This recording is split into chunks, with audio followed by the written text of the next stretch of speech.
Hello there, everyone. Welcome to Shadowman Stories. I am your storyteller, and I'm here to guide you tonight. I know many of you use these videos to drift off to sleep, so before we begin, take a moment to like this video and subscribe to our channel. I'm always curious, where are you watching from and what time is it in your part of the world? Now find your cozy spot and relax. My name is Robert Vandenberg, but everyone calls me Dutch. I've been a park ranger for 18 years now, and I thought I'd seen everything these redwood forests could throw at me. Lost hikers, bear attacks, folks who went camping and forgot to bring their brains along. But what happened in October of 1974 changed everything I thought I knew about these woods. I was 44 then, working out of Prairie Creek Redwood State Park up in Northern California. Those trees are something else, some of them 300 feet tall, so thick that even at noon it feels like dusk down on the forest floor. The Yurok Indians who lived here first called this place sacred. They had stories about things in the deep woods, things they called stick Indians. Tall beings that could mess with your head, they said. I always figured it was just old stories meant to keep kids from wandering off. My life wasn't going so great back then. My wife Sarah had left me 6 months earlier, and we were fighting over custody of our son Michael. He was 12, smart as a whip, and the only thing keeping me from falling apart completely. The ranger work was all I had left that made sense. I knew every trail, every creek, every old logging road in 500 square miles. When people went missing, I found them. It was that simple, until it wasn't. The call came in on a Tuesday morning. Park headquarters told me about 8 people who'd gone missing from an illegal campsite near Fern Canyon. Hippies, they said, a commune that had been living out there for a few weeks without permits. The weird thing was they'd left everything behind. Tents, food, personal stuff, even their shoes, like they'd all just walked away at the same time. I loaded up my Jeep with the usual gear, military compass from my army days, Motorola radio, first aid kit, emergency flares, and my .357 revolver. You never knew what you might run into out there. Bears, mostly, but sometimes people who didn't want to be found. The drive to Fern Canyon took about an hour on the old logging roads. The weather was strange that day, way too warm for October, and a thick fog was rolling through the trees. It made everything quiet, like the forest was holding its breath. I found their campsite easy enough. 8 tents arranged in a perfect circle around a fire pit. But when I got out of the Jeep, the first thing I noticed was the silence. No birds singing, no squirrels chattering, even the bugs seemed to have gone quiet. Then I saw the circle. All around, where they'd made their camp, the plants were dead. Not brown like they'd died slowly, but black like something had burned them from the inside. The circle was exactly 30 feet across, and not a single blade of grass was alive inside it. I'd worked these woods for 18 years, and I'd never seen anything like it. I keyed my radio to call it in, but all I got was static. The fog was getting thicker, and I could barely see 20 feet in any direction. That's when I found the first journal. It was stuck in the branches of a redwood about 40 feet up. No way someone could climb that high without gear. The pages were scattered all through the trees, and when I gathered them up, they all said the same thing, written over and over in different handwriting. He speaks inside. That's when I knew this wasn't going to be like any other missing persons case I'd worked. I spent the next hour collecting evidence, but nothing made sense. There were footprints in the soft earth, but they were impossible. Some looked like bare human feet, but size 20 or bigger. Others were so deep they went down 6 inches, like whatever made them weighed as much as a horse. The strangest thing was how they appeared and disappeared. I'd follow a clear trail for 50 yards, then the prints would just stop, right in the middle of a step, like whatever was walking just lifted off into the air. I tried my radio again. This time I got voices, but they were talking backwards, and one of them sounded like me, having conversations I'd never had. "Base, this is Dutch. I found them all. They're safe." But I hadn't found anyone, and I sure hadn't called that in. I checked my watch. It said 10:30, same as when I'd arrived, but I'd been searching for hours. The sun hadn't moved either. It hung in the same spot through the fog, like time had just stopped. My hands were shaking when I lit up a cigarette. I'm not proud of it, but I needed something normal, something that made sense. That's when I found my own notebook lying open on a fallen log. There were notes in my handwriting describing conversations with the missing people, detailed descriptions of what they looked like, what they'd told me about their lives. Problem was, I'd never met any of them. The notes described a girl named Sarah Whitman, how she'd come out to California from Ohio to find herself, how she was scared of going back home to face her parents. I knew things about her I couldn't possibly know, what her childhood bedroom looked like, the name of her first dog, the scar on her knee from falling off her bike when she was 7. That's when I heard Sarah calling for help. Not Sarah Whitman from the commune, my ex-wife Sarah, calling my name from deeper in the forest. Her voice was clear as day, scared and desperate. But Sarah was 400 miles away in Sacramento, probably with her lawyer planning how to take Michael away from me. I knew it wasn't real. Had to be the fog playing tricks with sound, but I found myself walking toward her voice anyway, my feet following paths I didn't remember choosing. "Dutch, please, I need help! Michael's hurt!" The mention of my son's name hit me like a punch in the gut. I started running, crashing through the underbrush, following her voice deeper into the woods. Branches whipped at my face, and I could taste blood from where thorns cut my lips. Then I smelled my mother's kitchen. She'd been dead for 10 years, but I could smell her apple pie baking, could hear her humming the lullaby she used to sing when I was small. The scent was so strong it made my mouth water. I stopped running and looked around, trying to figure out where I was. I didn't recognize anything. The trees looked different here, twisted and wrong. Their bark was smooth like skin, and they seemed to lean in over me, blocking out what little light filtered through the fog. That's when I felt the hand on my shoulder. I spun around, gun drawn, but there was nothing there. Just my own footprints in the mud, leading back the way I'd come. Except they led to places I didn't remember going.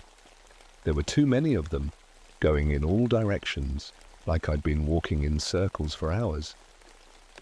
The fog was getting thicker. I could barely see my own feet.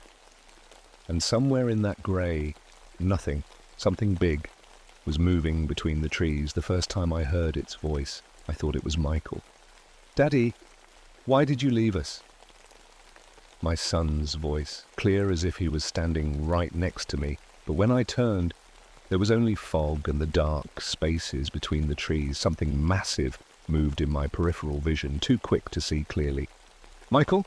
I called out. "Michael, where are you?" "You left us, Daddy, just like you left all the others." That's when the memories hit me. Suddenly I was back in Vietnam, crawling through jungle mud with an M16 in my hands.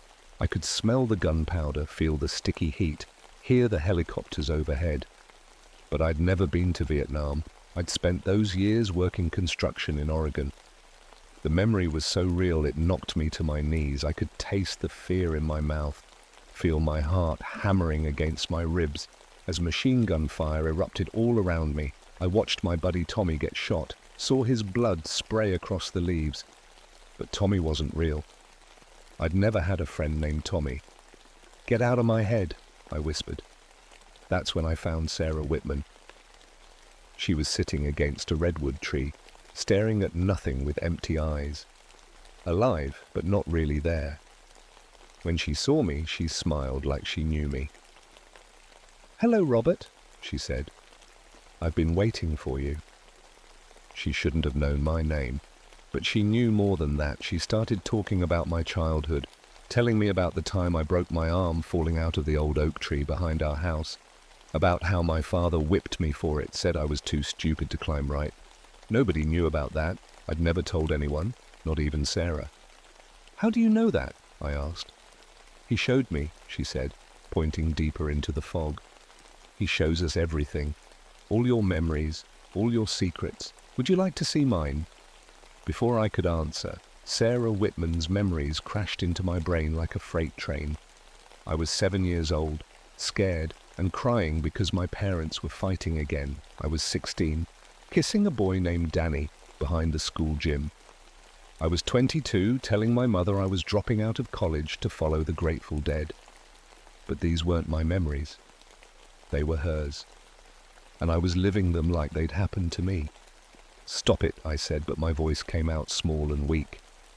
That's when I heard the real voice. Not Michael's voice, not my wife's, but something else speaking inside my head. "You have interesting memories, Robert Vandenberg. So much pain, so much guilt. The boy you couldn't save from drowning when you were 15. The marriage you destroyed with your drinking. The son who calls you by your first name because he doesn't think of you as his father." Every word was true. Every secret I'd buried came flooding back, along with the shame and guilt I'd spent years trying to forget. "I can take it away," the voice said. "All the pain, all the regret. I can give you better memories, happier ones." "Who are you?" I asked. "I am the keeper of this place. I have been here since before your people came with their axes and their roads. I remember when the great trees were young." Something moved in the fog ahead of me. Tall, impossibly tall, with eyes that reflected light like black mirrors. I couldn't see it clearly, but I could feel its presence pressing against my mind. "Your friend here has already chosen. She is at peace now. Her pain is gone." I looked at Sarah Whitman. She was still smiling that empty smile, but tears were running down her cheeks. "Join us, Robert. Let me take your memories. Let me give you better ones." More shapes moved in the fog. 7 other people, the rest of the commune, all standing like sleepwalkers, all with that same empty smile. "You are alone, Robert. Your wife has left you. Your son barely knows you. Your work is all you have, and what is that worth? Finding lost people who do not wish to be found." The creature was right. I was alone. Had been for months, maybe years. Even when Sarah and Michael were still at home, I'd felt like I was living behind glass, watching other people's lives instead of living my own. I can fix that. I can make you remember being loved. I can give you memories of a perfect marriage, a son who adores you, a life without failure or regret. For a moment I almost said yes. The pain in my chest, the loneliness that ate at me every night. I could make it all go away. But then I thought about Michael, really thought about him. Not the fantasy version this thing was offering, but the real Michael. Awkward and angry and 12 years old, with his mother's eyes and my stubborn chin. He might not call me Dad very often, but he was mine, real and complicated and imperfect and mine. "No," I said. The voice in my head turned cold. "Then you will join them anyway." The fog pulled back like a curtain, and I saw it clearly for the first time. 11 feet tall, covered in dark fur, with arms that hung almost to the ground. But it was the eyes that made my blood freeze. They weren't animal eyes. They were old, intelligent, and completely without mercy. When it looked at me, I felt like it was reading every thought I'd ever had. 18 years, you have walked my forest, it said, its voice echoing inside my skull. 18 years, and you never knew I was watching. The thing stepped closer, and I could smell it now. Like old leaves and standing water and something else. Something wrong that made my stomach turn. I have been feeding on your kind for longer than your people have had words, but feeding on flesh grows tiresome. The mind, the memories, the very essence of what makes you human, that is where the real nourishment lies. I tried to raise my gun, but my arm wouldn't move. The creature was inside my head now, moving through my thoughts like fingers through a card file.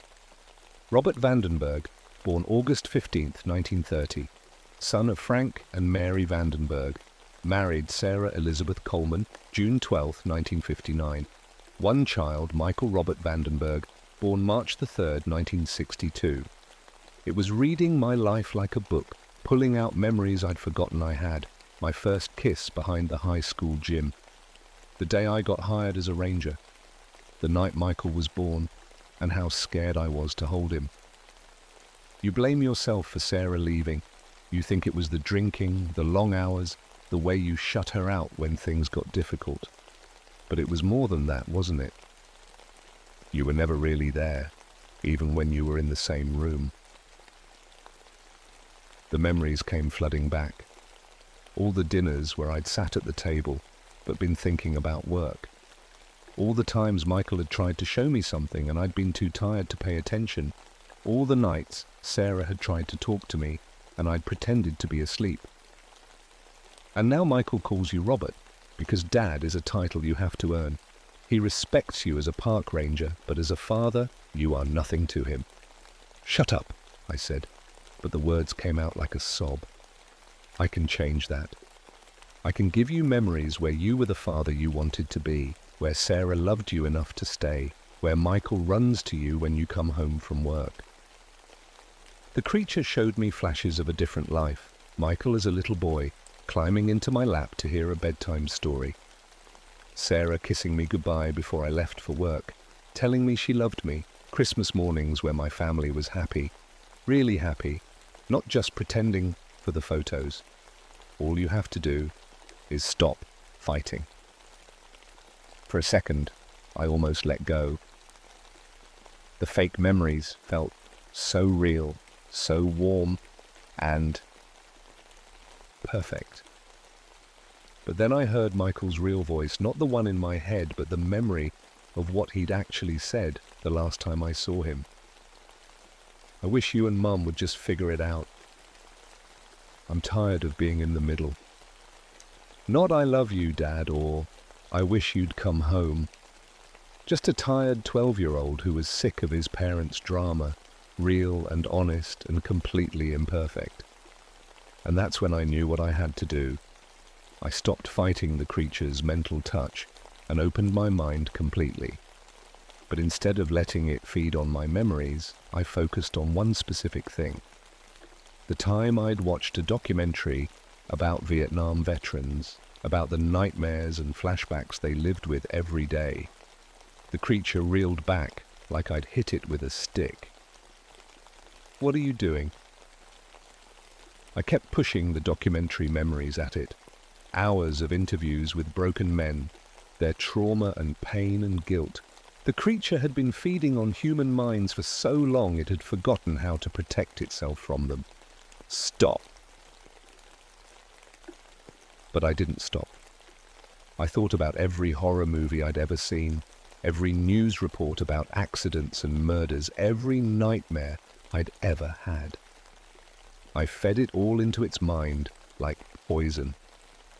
The creature stumbled backward, its mental grip on me loosening. That's when I pulled out an emergency flare and lit it. The sudden red light cut through the fog like a knife. The creature screamed, a sound like trees falling, and suddenly I could move again. I ran. Behind me I could hear it crashing through the underbrush, but the flare had hurt it somehow. Maybe it was used to hunting in darkness and fog. Maybe the light disrupted whatever it used to control minds. I didn't stop to find out. I ran through the forest, like the devil was chasing me, because maybe it was. Branches whipped at my face, and rocks tried to trip me up, but I kept going. The compass in my pocket spun wildly, but I didn't need it. I knew these woods, knew every tree and stream and deer trail. Behind me, the creature's voice followed like an echo. You cannot run forever, Robert Vandenberg. I know where you live. I know where your son lives. That stopped me cold. I turned around, raised my gun, and put 6 bullets into the fog where I thought it was standing. The silence that followed was worse than the screaming. I found my jeep just as the sun was setting. The fog was lifting and everything looked normal again. If it wasn't for the scratches on my face and the empty gun in my hand, I might have thought I'd dreamed the whole thing. But I knew better. I drove back to headquarters and filed my report. 8 missing persons, presumed dead from exposure. No sign of foul play. I didn't mention the creature or the mind games or any of it. Who would believe me? The official search lasted 3 more days. We found the bodies scattered through the forest, all of them looking peaceful, like they'd just laid down to sleep. The coroner said it was hypothermia, brought on by the unseasonable fog. I knew different. I'd seen their empty eyes, heard their vacant laughter. They were alive when I left them, but they weren't really living anymore. 3 months later, I got a call about another missing hiker in the same area, then another. Always the same pattern, personal belongings left behind, no signs of struggle, bodies found days later looking peaceful. I started keeping a private file, tracking the cases nobody else connected. Always in the deep woods, always near the old sacred sites the Yurok had warned about. I tried to get those areas closed to hikers, but the Park Service said there wasn't enough evidence. There never is with things like this. The worst part isn't the nightmares or the way I sometimes catch myself listening for voices that aren't there. The worst part is the doubt. Because when something can mess with your memories, how do you know what's real anymore? Sometimes I'll be talking to Michael on the phone, trying to be the father I should have been all along, and I'll remember something we did together, a camping trip or a baseball game or just watching TV, and I'll start to tell him about it and he'll get quiet. Dad, he'll say, and he calls me Dad now, has for the past year. We never did that, so I make excuses, say I was thinking of someone else's kid, but inside I'm never quite sure. Did the creature plant false memories in my head before I got away? Or am I just getting old, mixing up things I wished had happened with things that really did? I still work the forest, still find missing people when I can, but I stay away from the deep woods, the old growth areas where the trees are tall enough to block out the sun. And when I have to go in there for a search, I carry more than just flares and a radio. I carry the knowledge that there are things in this world that can steal more than your life. They can steal who you are, take your memories and replace them with whatever they want you to remember. And sometimes, late at night, when the fog rolls in from the ocean, I still hear its voice whispering in the back of my mind, I am patient, Robert Vandenberg. I have all the time in the world. Maybe I really did escape that day. Maybe I saved myself with quick thinking and an emergency flare. Or maybe I'm still standing in that circle of dead grass, smiling an empty smile while something wears my memories like clothes. I guess I'll never know for sure. And that's the most frightening thing of all. My name is Margaret Coldwater, but everyone calls me Maggie. I've been a park ranger at Algonquin for 15 years now, and I thought I'd seen everything these woods could throw at me. Blizzards that lasted 2 weeks, hikers lost in 40-degree cold, bears that got too friendly with campers. I'm 39 years old, half Cree from my mother's side, and I know how to survive when the forest tries to kill you. The winter of 1981 was different though, even my dad knew it, and he's got dementia so bad he forgets my name most days.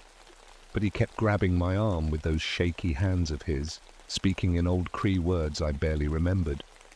The hunger that never sleeps, he'd whisper. It walks when the cold bites deepest. I figured it was just the stories he used to tell when I was little. Ways to make kids respect winter, you know. Don't wander off alone. Don't eat strange things when you're starving.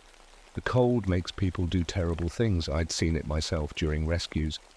Hypothermia messes with your head, makes you think crazy thoughts, but this cold snap was something else. The weather station said 45 degrees with wind chills hitting 70.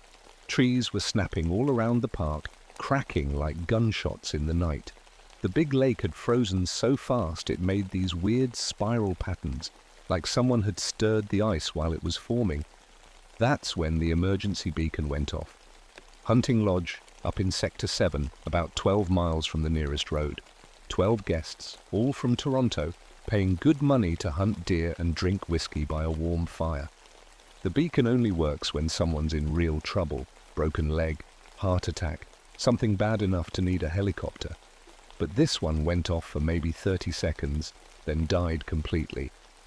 I tried the radio. Nothing.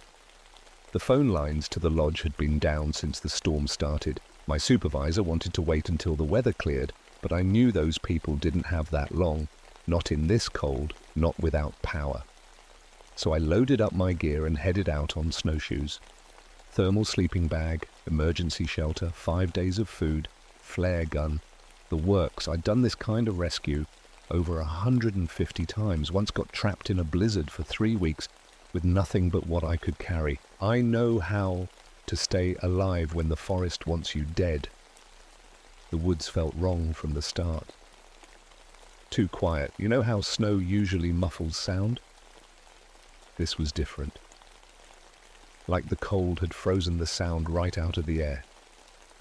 My boots squeaked on the snow, but it sounded far away, like I was hearing it through thick glass. Then I found the deer. 7 of them, all frozen solid, arranged in a perfect circle around a big pine tree. They were facing inward, like they'd been watching something. Their eyes were still open, staring at the trunk. I walked around that circle twice, trying to figure out what could make animals behave like that. Nothing natural, that's for sure.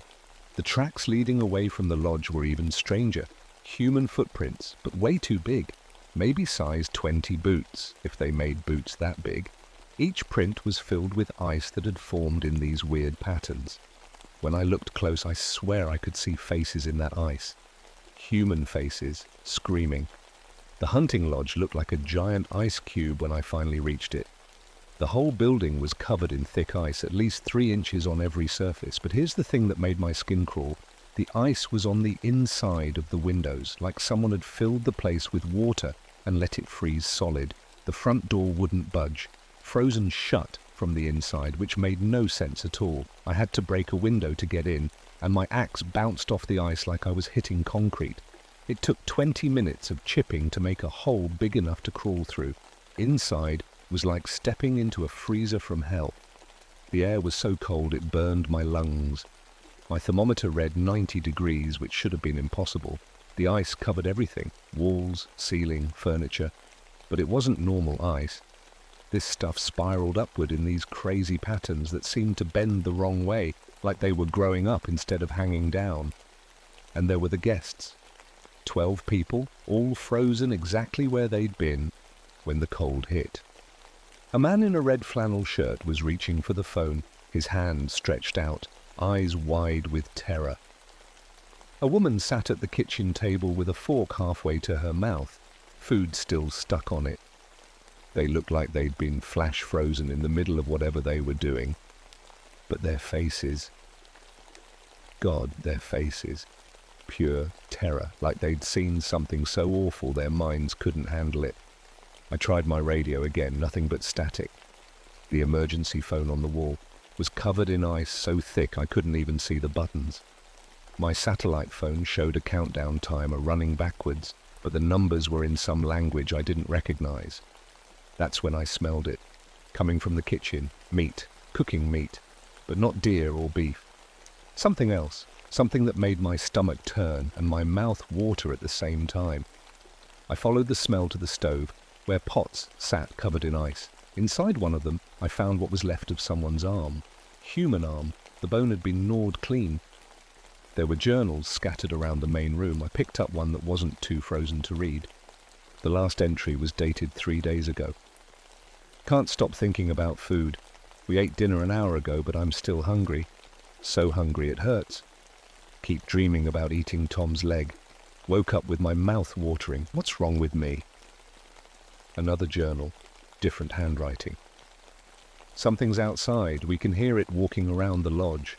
Footsteps too big to be human. Sarah says she saw it through the window, tall as a tree, thin as a skeleton. The cold follows it. Temperature dropped 20 degrees in 5 minutes when it got close.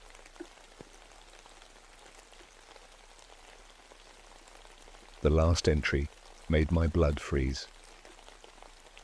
It's inside now. We can't move. Too cold. Can't even scream. It's looking at us with those eyes like frozen lakes. It's hungry. We're all so hungry. Maybe if we just had a little taste. I dropped the journal and backed toward the broken window. That's when I heard it. Footsteps in the snow outside. Slow, heavy steps that crunched through the ice like it was paper. Each step made the whole lodge shake. I grabbed my flare gun and crept to the window. Out there in the storm, something moved between the trees, something tall and wrong. It was maybe 15 feet high, thin as a skeleton, moving too fast for something that size. Where it walked, the snow turned black and the air shimmered like heat waves, but cold instead of hot. It stopped and turned toward the lodge, toward me. I couldn't see its face clearly through the storm, but I saw its eyes, like looking into a frozen lake at midnight. Deep and empty and older than the trees around us. Then it smiled. Way too many teeth, all yellow and sharp as icicles. The temperature in the lodge dropped another 10 degrees in seconds. My emergency gear started failing. The heating packs in my boots stopped working. My water bottle cracked as the liquid inside turned to ice. That's when I knew I was in trouble. Real trouble. The kind that makes you understand why your grandfather's grandfather told stories around the fire about things that hunt in the deep winter. Things that are always hungry. Things that turn men into monsters. I'd found the Wendigo my dad had been warning me about.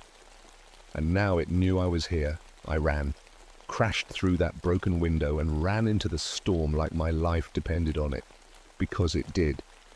Behind me, the lodge groaned and cracked. When I looked back, ice was growing over the hole I'd made, sealing it shut.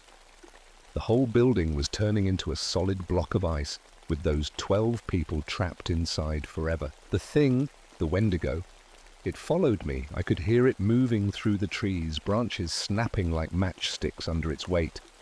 But it wasn't trying to catch me. It was herding me. Every time I tried to turn south toward the road, something would crash through the woods ahead of me, forcing me back north.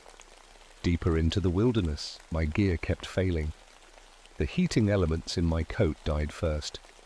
Then my boots. The cold crept through my clothes like living fingers, searching for skin. I could feel frostbite starting in my toes, the sharp pins and needles that meant real damage. But worse than the cold was the hunger. It started small. A little empty feeling in my stomach even though I'd eaten before leaving. Then it grew and grew. By the time I found shelter under an overhanging rock, I was starving. Actually starving, like I hadn't eaten in days. I pulled out my emergency rations, dried meat, energy bars, stuff that usually tasted like cardboard but filled you up. Now it looked like the most beautiful food I'd ever seen. I ate one bar, then another. Then all of them. 5 days' worth of food gone in 10 minutes, and I was still hungry. That's when I found the cave. It was hidden behind some fallen trees, just a crack in the rock face. But it was warm inside, actually warm, like there was a fire burning somewhere deep in the back. I crawled in, desperate to get out of the wind. The cave went back further than I thought. My flashlight beam showed smooth walls covered in scratches, claw marks maybe, or something else. The scratches formed patterns, almost like writing, like someone had been keeping track of. Something, days, meals, victims. Then I found the bones. Human bones, picked clean and arranged in neat piles. Arm bones here, leg bones there. Skulls lined up against the wall like trophies. Some were old, maybe centuries old. Others looked fresh, too fresh. One skull still had frozen flesh hanging from it, and God help me, looking at it made my mouth water. I stumbled back toward the cave entrance, fighting the urge to grab one of those bones and gnaw on it. The hunger was getting worse. I could think about nothing but meat. Fresh meat. The memory of that smell from the lodge kitchen made my stomach clench with need. Outside, the Wendigo was waiting. I saw it clearly for the first time. 15 feet tall, like I'd thought, but thin as a fence post. Its skin was white as snow, stretched tight over bones that stuck out at wrong angles. Its face was almost human, but the mouth was too wide, full of those yellow teeth. And its eyes, like looking into a frozen pond where something had drowned long ago. "Margaret," it said, and its voice was like wind through dead tree. "Margaret Coldwater." It knew my name. Somehow it knew my name. "Your ancestor," it continued, taking a step closer. Each footstep froze the ground solid. "The shaman. He trapped me here, locked me in this place with his fire and his songs." I backed against the cave wall. My flare gun was in my hand, but I didn't remember drawing it. "But you came back," the Wendigo said. "His blood came back to me. Now I can finish what he started." It reached out with one long skeletal finger. Where it touched the rock, ice spread like an infection. The cave entrance started to seal itself with supernatural cold. "You're hungry," it whispered. "I can smell it on you. The hunger that never ends. You want to taste them, don't you? The meat in the cave, the flesh that calls to you." I did want it. That was the horrible truth. I wanted to turn around and grab one of those bones and bite into whatever meat was left. The hunger was eating me from the inside out. "Just one bite," the Wendigo said. "One small taste, then the hunger stops. Then you understand." My hand moved toward the bones without me telling it to. The flare gun fell from my other hand, useless anyway.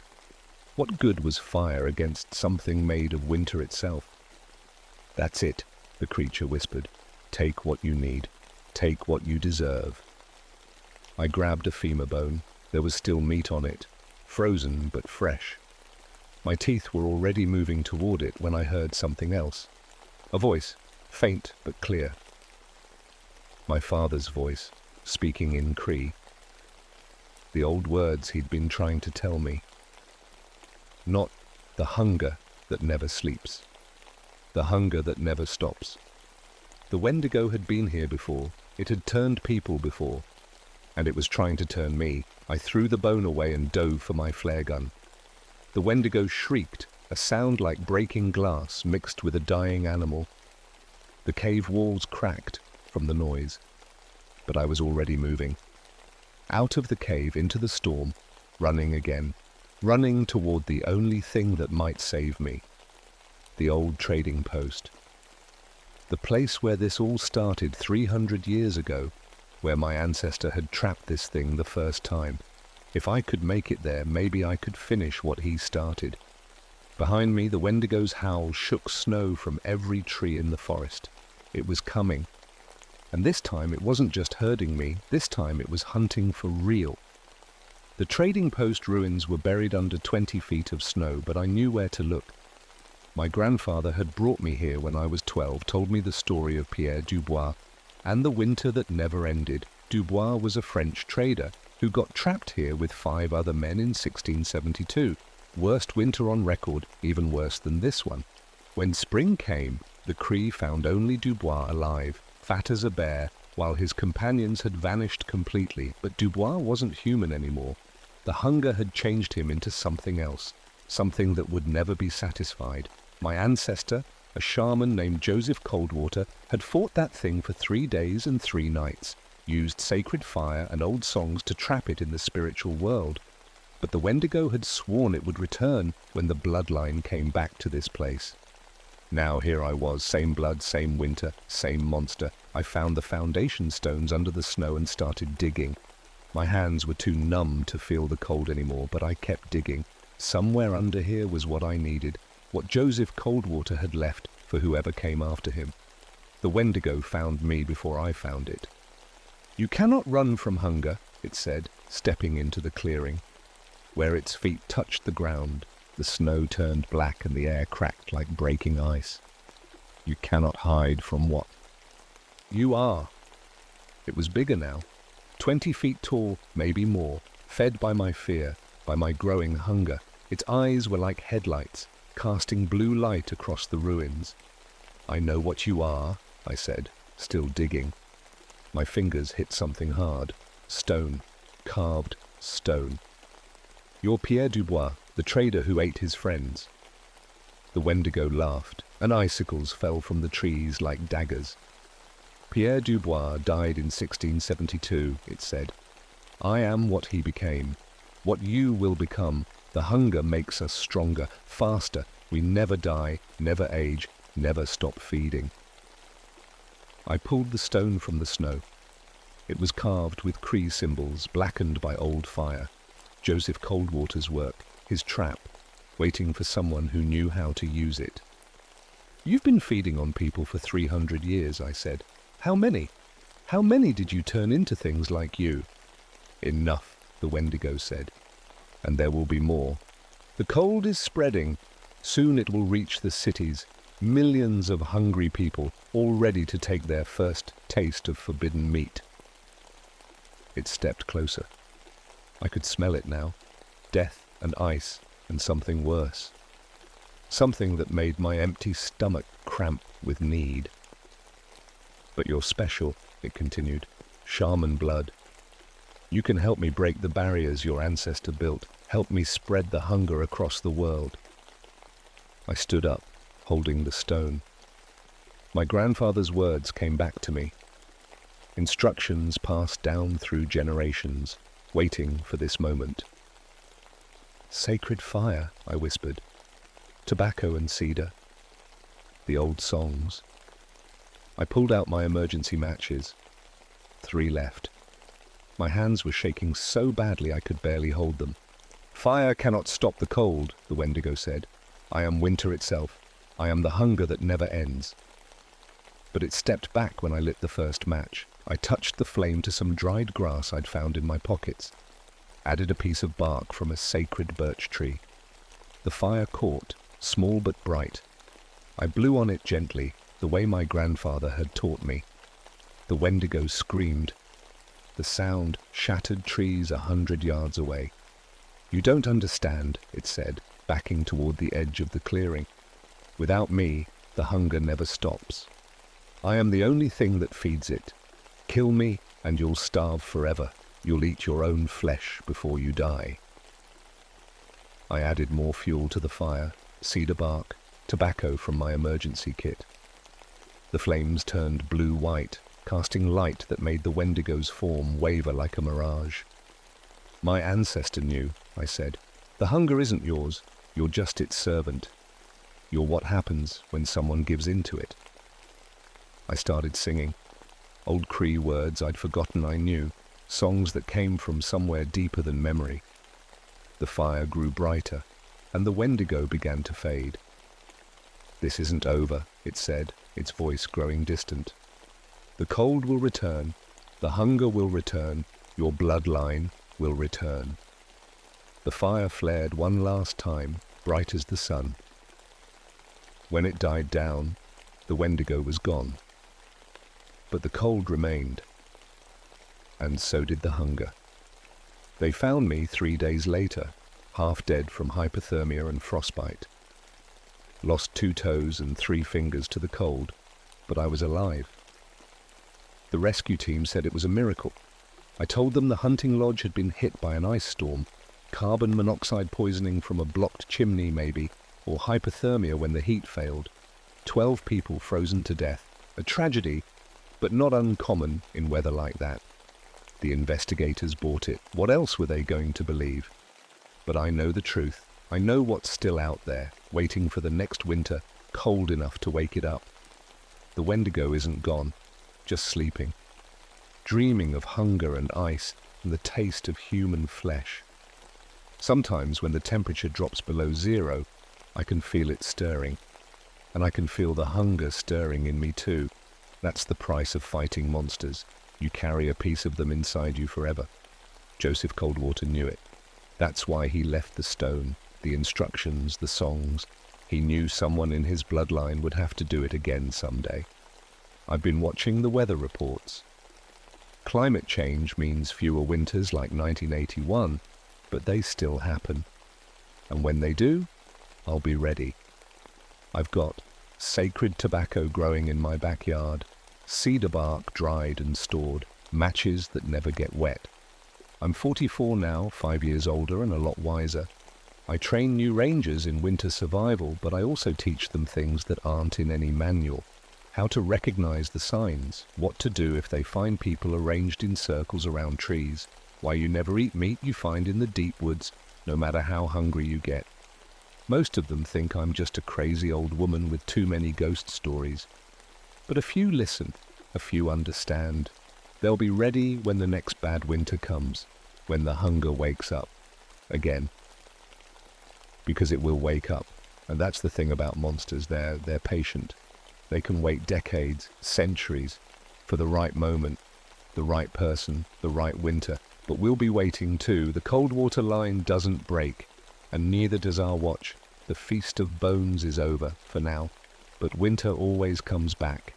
My name is Thomas Fairchild, and I've been a ranger at Mammoth Cave National Park for 22 years. People call me Tom. I've seen plenty of strange things in these caves, but nothing prepared me for what happened in the summer of 1963. I was 51 then, old enough to know better than to believe in ghost stories. My job was simple: keep tourists safe and preserve the history of these caves. The Civil War left its mark here. Confederate deserters used to hide in the deeper passages, and plenty of Union soldiers died trying to root them out. Tour guides loved telling those stories, but I always figured death was common enough back then without needing ghosts to explain it. My son Danny had been killed in Vietnam 3 months earlier. 20 years old, full of life, and then gone. I threw myself into work because sitting at home just made the pain worse. The caves were familiar, they made sense. You could map them, predict them, understand them. That Tuesday morning in July started like any other. I was checking equipment in the ranger station when the call came in. 6 experienced cave explorers had gone missing in the wild cave section. These weren't tourists, they were serious spelunkers with proper gear and years of experience. They'd been exploring some of the unmapped passages near the old Confederate hideouts. "When did you last hear from them?" I asked Sheriff Morrison over the phone. "Yesterday around noon. They were supposed to check in every 4 hours. Radio's been dead silent since." I grabbed my gear: carbide headlamp, 300 feet of rope, climbing equipment, emergency whistle, and first aid kit. The wild cave section was restricted for good reason. The passages were unstable, and some areas had never been properly mapped. But if 6 people were trapped down there, I had to find them. The entrance to the wild cave section was hidden behind a locked gate about 2 miles from the main tourist caves. I'd done over 200 cave rescues in my career, so I knew the drill. Check the ropes, test the lamp, and stay calm no matter what you find. The first thing I noticed was wrong were the bats. Thousands of them were streaming out of the cave entrance, flying in broad daylight like something was chasing them. In 22 years, I'd never seen anything like it. Bats don't leave their roosts during the day unless something's terribly wrong. I found the missing team's rope about 50 feet inside the main passage. It had been cut clean through, but not by any knife I'd ever seen. The ends were shredded like something with massive claws had torn through them. The rope was military grade, strong enough to hold a truck. Whatever cut it was incredibly powerful. I followed their trail deeper into the cave system. The passages here were narrow and twisted, with limestone walls that seemed to close in as you walked. My headlamp beam danced across the rock, casting strange shadows that made my skin crawl. That's when I found the first claw marks. They were carved deep into solid limestone about 6 feet off the ground. Each mark was as long as my hand and gouged into the rock like it was soft clay. No animal I knew could make marks like that, especially not in stone that hard. But there they were, fresh enough that limestone dust still covered the cave floor beneath them. I pressed on, following the disturbed ground where the missing team had walked. The air grew thicker and carried a smell I couldn't identify at first. Something like wet dog mixed with rotting meat. It got stronger the deeper I went. The passage opened into a larger chamber I'd never seen before, despite years of exploring these caves. That should have been impossible. We had detailed maps of this area, but here was a room the size of a basketball court with passages leading off in 3 directions. On the floor, scattered like someone had dropped them in a hurry, were Civil War artifacts, Confederate uniform buttons, tarnished gold coins, musket balls. Some of them looked like they'd been there for 100 years. Others looked like they'd been disturbed recently. I picked up one of the gold coins. It was heavy, real gold, with a date of 1863. As I examined it, a sound echoed from somewhere deeper in the cave system. A howl, low and mournful like a dog in pain. But it was too deep, too loud to be any normal animal. The howl came again, closer this time, and then I heard something that made my blood run cold. It sounded like an answer. The howling was coming from multiple directions now, echoing through passages I couldn't see. I counted at least 3 different voices, maybe 4. They weren't random animal sounds. There was a pattern to them, like they were talking to each other. I needed to find those missing spelunkers, fast. My headlamp beam swept across the chamber walls, looking for any sign of where they might have gone. That's when I noticed something that made my hands shake. The cave walls were covered in scratches, not random claw marks like I'd seen before, but organized patterns. They looked almost like military markings, straight lines, geometric shapes, even what might have been numbers. Someone or something had been using these walls like a bulletin board. I chose the largest passage and headed deeper. The smell was getting stronger, and the temperature was dropping. My breath started to fog in the beam of my headlamp. In July, in Kentucky, that wasn't natural. The passage twisted and turned, leading me further from the entrance than I'd ever been. I was laying out rope as I went, making sure I could find my way back. Every few minutes I'd stop and listen. The howling continued, always seeming to come from just ahead. After about 20 minutes of walking, I found something that made me stop cold. It was a pile of equipment. Helmets, ropes, carabiners, and headlamps, all the gear the missing team should have been carrying. But it wasn't scattered randomly like you'd expect from an accident. It was arranged in neat rows, like soldiers' equipment laid out for inspection. I knelt down and examined the gear more closely. The ropes had been cut in the same way as the one I'd found at the entrance. The headlamps were all smashed, but carefully, like someone had taken time to break each one methodically. This wasn't panic or accident. This was deliberate. A sound behind me made me spin around. Footsteps, but not quite right. They were too heavy, and there was something else. A clicking sound, like claws on stone. I pointed my headlamp toward the sound, but saw nothing except empty passage. "Hello?" I called out. "Is someone there?" The footsteps stopped. The silence was worse than the noise had been. I started to turn back to the equipment when I heard breathing. Deep, raspy breathing that definitely wasn't human. It was coming from somewhere very close, but I couldn't tell where. My carbide lamp flickered, then dimmed. That shouldn't happen. I'd filled it that morning and the fuel should have lasted for hours. But the flame was getting smaller and the shadows were getting deeper. That's when I saw the eyes. 2 red points of light reflecting my headlamp beam from about 30 feet away. They were too high off the ground to be a normal animal, maybe 6 feet up.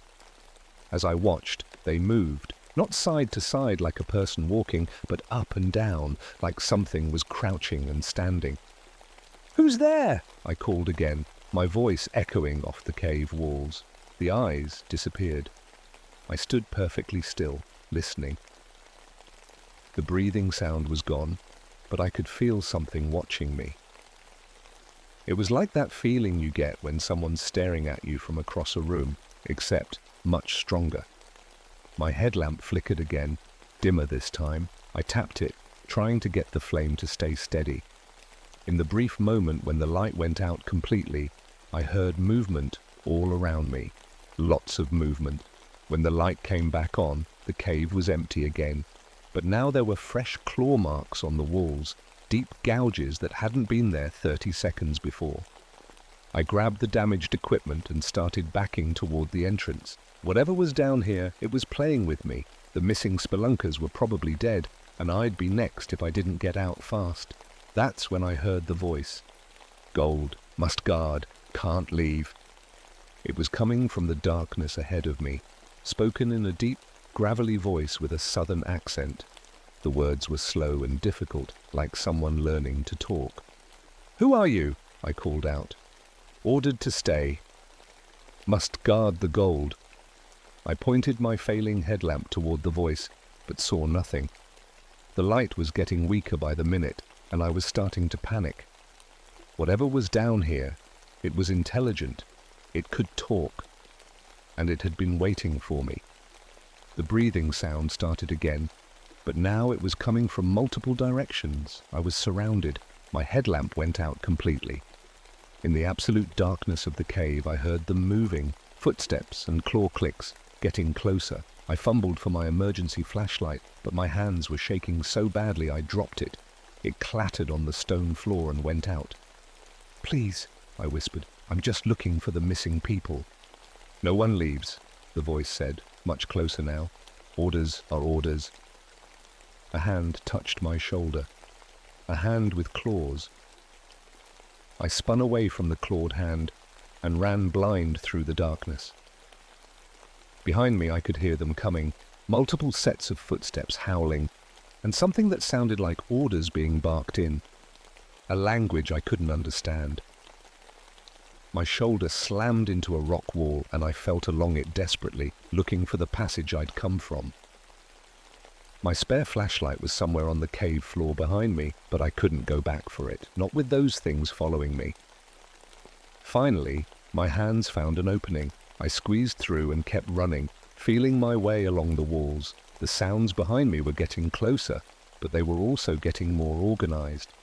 The howling had turned into what sounded like military commands. After what felt like hours, but was probably only minutes, I saw light ahead. Daylight, coming from the cave entrance. I ran toward it as fast as I could, not caring about the loose rocks or low ceiling. I burst out of the cave into bright sunlight and didn't stop running until I reached my truck. My hands were bleeding from scraping against the cave walls, and my shirt was torn. But I was alive. I drove straight to the sheriff's office. "Did you find them?" Sheriff Morrison asked as soon as I walked in. "They're dead," I said. "All of them, and we need to seal that cave. Now." "What happened down there, Tom?" I told him what I could. The arranged equipment, the claw marks, the voices. I left out the red eyes and the hand that touched my shoulder. He'd think I was crazy. "Could be bears," he said. "Or maybe a pack of wild dogs got trapped down there." "Dogs don't arrange equipment in neat rows," I said, "and they don't carve marks in solid limestone." But I could see he didn't believe me. To him, I was just a traumatized man who'd been through too much lately. First my son, now this. Maybe I was seeing things that weren't there. That night, I couldn't sleep. Every time I closed my eyes, I saw those red points of light staring at me from the darkness. I kept hearing that voice. Must guard the gold. The next morning, I decided to do some research. If something was guarding gold in those caves, maybe there was a historical record of it. I drove to the county library and spent hours going through Civil War documents. What I found made my blood run cold. In 1863, a unit of Confederate deserters had stolen a shipment of Union gold and hidden it in the Mammoth Cave system.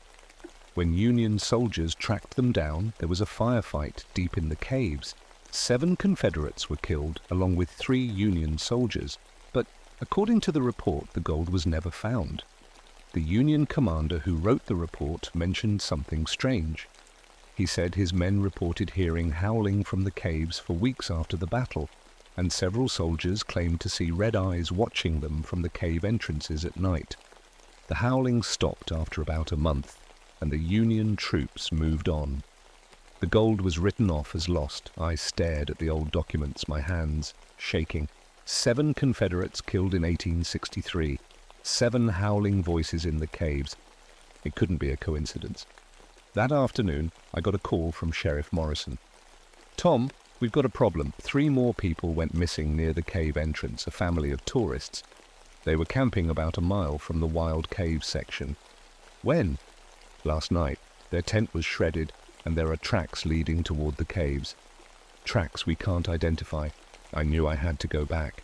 Whatever was in those caves was expanding its territory, and innocent people were going to die if I didn't do something about it. This time I came prepared. I brought battery-powered lights, extra rope, and a pistol. I also brought something else. A Confederate flag I'd borrowed from the local historical society. If these things really were Confederate soldiers, maybe they'd respect military courtesy. The bats were gone completely now. The cave entrance was silent and dark, like a mouth waiting to swallow me whole. I found the missing family's gear about 100 feet inside the cave. Like the Spelunker's equipment, it had been arranged in neat rows, but this time there was something else. Bones. Human bones, picked clean and arranged in a pattern that looked almost like a military formation. The howling started as soon as I saw the bones, but this time it sounded different, more urgent, more angry. They knew I was back. I held up the Confederate flag and called out, "I'm not your enemy! I'm here to talk." The howling stopped. In the silence, I heard footsteps approaching from multiple directions. Slow, deliberate footsteps that echoed off the cave walls. Then I saw them. They emerged from the shadows like nightmares made real. 7 figures walking upright like men but covered in dark fur. Their faces were a horrifying mix of human and dog, with long snouts full of sharp teeth and eyes that glowed red in my flashlight beam. They were wearing the tattered remains of Confederate uniforms. The largest one, clearly the leader, stepped forward. When he spoke, I could see his breath in the cold air. "You came back," he said in that same gravelly southern accent. "Why?" "I want to understand," I said, trying to keep my voice steady. "What happened to you?" The leader tilted his head, studying me like a predator, deciding whether I was prey or threat. "We were soldiers, good soldiers. We followed orders." "What orders?" "Guard the gold. Don't let the Yankees take it. Hold position until reinforcements arrive." His voice was sad now and very tired. Reinforcements never came. "The war ended 100 years ago," I said gently. "Not for us. Can't leave, can't die, can't rest." He gestured to the other 6 creatures. "Cursed to guard what we stole. Cursed to kill anyone who tries to take it." "What about the innocent people, the families?" His red eyes flashed with anger. "Anyone who comes near the gold is a threat. Orders are orders." I realized then that these weren't just monsters. They were soldiers trapped in a nightmare, following orders from a war that had ended before my grandfather was born. But they were still killing people, and that had to stop. "What if I could help you?" I asked. The leader laughed, a sound like breaking glass. "Help? We're damned, stranger. Have been for a century. Ain't no help for the likes of us." "Maybe there is," I said. "But first, I need to see the gold." The creatures led me deeper into the cave than I'd ever imagined possible. The passages wound down and down, past chambers filled with bizarre rock formations and underground rivers. My flashlight beam barely penetrated the darkness, but the dogmen moved with perfect confidence, their red eyes glowing like coals. "How far does this cave system go?" I asked the leader. "Miles," he said. "We know every passage, every chamber. This is our territory now." After what felt like an hour of walking, we reached a massive underground chamber. My flashlight couldn't reach the ceiling or the far walls. It was like standing inside a cathedral made of stone. And there, in the center of the chamber, was the gold. Thousands of coins, gold bars, and jewelry were piled in a pyramid taller than me. Even in the dim light, it gleamed like a small sun. It was more wealth than I'd ever seen in one place. "Union payroll," the leader said with pride. "Meant to pay soldiers to kill our brothers. We made sure it never reached them." Around the base of the gold pile were more bones, recent ones. I recognized a backpack that belonged to one of the missing spelunkers. "You killed them all," I said. "They tried to take the gold. We had no choice." "You always have a choice." The leader's eyes flared with anger. "Easy words from a living man. You don't know what it's like to be trapped between life and death, following orders that can never be completed. I studied the 7 dogmen standing around me. Even in their monstrous forms, I could see the exhaustion in their posture, the sadness in their glowing eyes. They weren't evil. They were just soldiers who couldn't find their way home. "What were your names?" I asked. "Before this happened to you." The leader was quiet for a long moment. When he spoke, his voice was softer. "I was Captain James Morrison, 3rd Kentucky Confederate Infantry. These are my men." "Morrison," I repeated. "Like Sheriff Morrison?" "My great-great-grandson, I reckon. Heard he became a lawman. Would have been proud of that." I felt a chill that had nothing to do with the cave's temperature. "Captain Morrison, my name is Thomas Fairchild. I'm a veteran too. Lost my son in Vietnam 3 months ago." The captain's ears perked up. "Vietnam? We heard about that war from some of the folks who came through here. I'm sorry for your loss, Mr. Fairchild." "Thank you. I know what it's like to lose people you're responsible for." "Then you understand why we can't abandon our post. These men trusted me to lead them. I can't let them down." I looked around at the other 6 creatures. They were watching our conversation with intelligent eyes, and I realized they understood every word. They weren't mindless monsters. They were soldiers following their captain's orders, just like they had in life. "What if I told you there was a way to complete your mission?" I said. "A way to be done with all this?" Captain Morrison stepped closer. "Speak plainly, Mr. Fairchild. You're guarding this gold to keep it from the enemy, right? What if the enemy was gone? What if the war was over and you could finally go home?" "The war will never be over. There will always be Yankees trying to take what's ours. But what if I could prove to you that it is over? What if I could show you that your mission is complete?"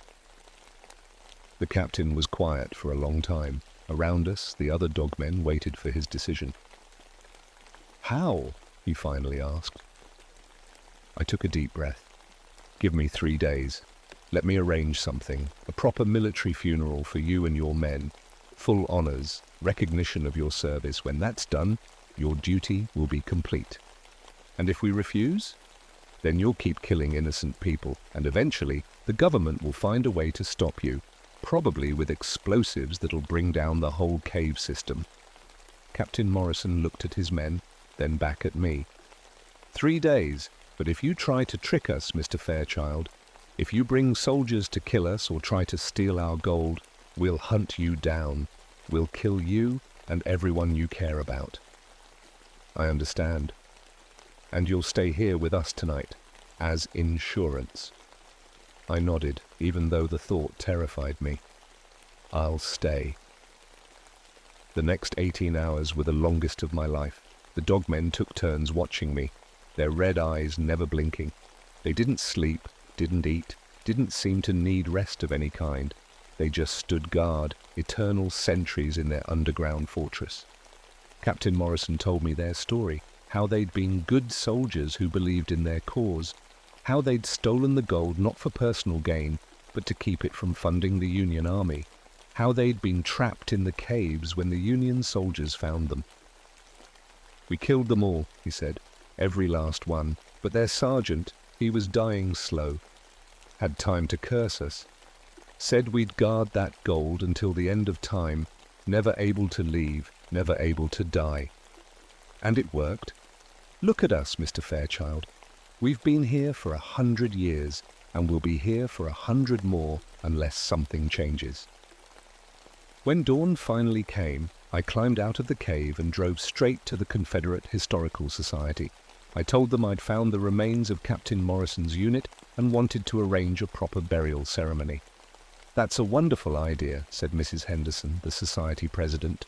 "Those men deserve recognition for their service." I spent the next 2 days making arrangements, a full military honor guard from the local Confederate reenactment group, a proper burial plot in the Confederate section of the cemetery, even a small memorial stone listing the names of Morrison's unit. On the 3rd day, I led a procession of 30 people to the cave entrance. The honor guard was in full Confederate uniform, complete with muskets for the rifle salute. Captain Morrison and his men were waiting for us just inside the cave entrance. In the daylight, their curse was even more horrifying to see, but the reenactors stood their ground, recognizing fellow soldiers despite their monstrous appearance. "Captain Morrison," I called out, "I've brought your relief." The ceremony was simple but moving. The honor guard performed a traditional Confederate military funeral, complete with the playing of taps and a 3-volley salute. Mrs. Henderson read the names of all 7 men and thanked them for their service. As the last notes of taps echoed through the cave, something amazing happened. The 7 dogmen began to change. Their fur fell away, their faces became human again, and their glowing red eyes faded to normal brown and blue. For just a moment they stood there as they had been in life. 7 young Confederate soldiers in tattered grey uniforms. Captain Morrison saluted the honor guard, and they saluted back. "Thank you, Mr. Fairchild," he said. We can finally go home." Then they faded away like morning mist, leaving only empty uniforms on the cave floor. The gold was still there, of course. $2 million in Civil War-era coins and bars, just sitting in that underground chamber. The Confederate Historical Society wanted to put it in a museum. The federal government claimed it as abandoned property. Lawyers got involved. I told them all where they could put their claims. Late one night, I went back into the cave with a truck and some friends who knew how to keep their mouths shut. We moved every single coin and bar out of that chamber and melted it down. The money went to veterans organizations and military families who'd lost loved ones in Vietnam. I never told anyone about that part. Some secrets are worth keeping. The official report listed the missing people as victims of a cave-in. We sealed the wild cave section permanently and posted warnings about unstable rock formations. The real story stayed buried with Morrison's unit. But sometimes, late at night when the wind blows through the cave entrances, I swear I can still hear echoes of military commands and marching feet. The curse might be broken, but some things leave permanent marks on the world. I retired from the Park Service 6 months later. Couldn't look at those caves the same way anymore. Every shadow might hide something that shouldn't exist. Every strange sound might be a warning of something worse coming. I started researching other Civil War sites, looking for similar stories. Gettysburg, Antietam, Chickamauga, all of them have reports of strange sightings and unexplained disappearances. Soldiers who died angry, who had unfinished business, who couldn't find their way home. Most people dismiss these stories as folklore, tourist attractions. But I know better now. War leaves wounds that don't heal even after 100 years. And sometimes those wounds can bite back. Last month I got a letter from a park ranger in Georgia. He'd heard about my experience through some unofficial channels, the kind of network that exists among people who've seen things they can't explain.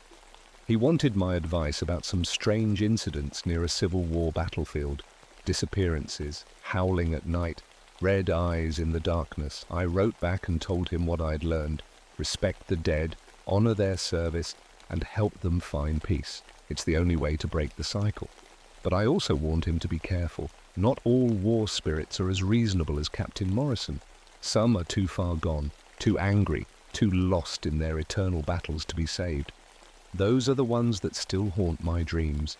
The Confederate gold is gone now, melted down and turned into something useful. Morrison's men are at rest, their duty finally complete. The wild cave section stays sealed, and the tourists never know how close they come to something that could tear them apart. But on quiet nights, when the moon is dark and the wind is still, I drive out to the cave entrance and listen. Sometimes I hear them, ghostly voices calling out orders, the sound of phantom feet marching through stone corridors, the echo of a war that ended before my grandfather was born. The curse is broken, but the cave system goes on for miles. Morrison's unit was just one group of soldiers who died in those tunnels. How many others might be down there waiting in the darkness? How many other wars have left their mark on the deep places of the earth? I don't know. and I'm not sure I want to find out, but I keep listening just in case. Because sometimes the dead need someone to hear their stories, someone to remember that they were more than monsters, more than curses, more than things that go bump in the night. They were soldiers once. They had names, families, hopes and dreams. They served their country as best they knew how, and they died far from home. The least we can do is remember them properly, even if it scares us to death. My name is James Snowhawk, but everyone calls me Jimmy. I've been a park ranger at Denali for 13 years now, and I thought I'd seen everything this mountain could throw at me. Ice storms that could freeze your blood solid, avalanches that could bury a whole town, winds so cold they'd crack your teeth if you opened your mouth wrong. I was wrong about seeing everything. It was March 1976 when it all started. I'd just gotten married to Sarah the year before, and I was still trying to figure out how to be a good stepfather to her little girl Emma, 8 years old, with pigtails and a smile that could melt glacier ice. Sarah worried about my job, about the risks I took climbing up to help people who got themselves into trouble on the mountain. But someone had to do it. In 13 years, I'd brought 89 people down alive from places where they should have died. The call came in on a Tuesday morning.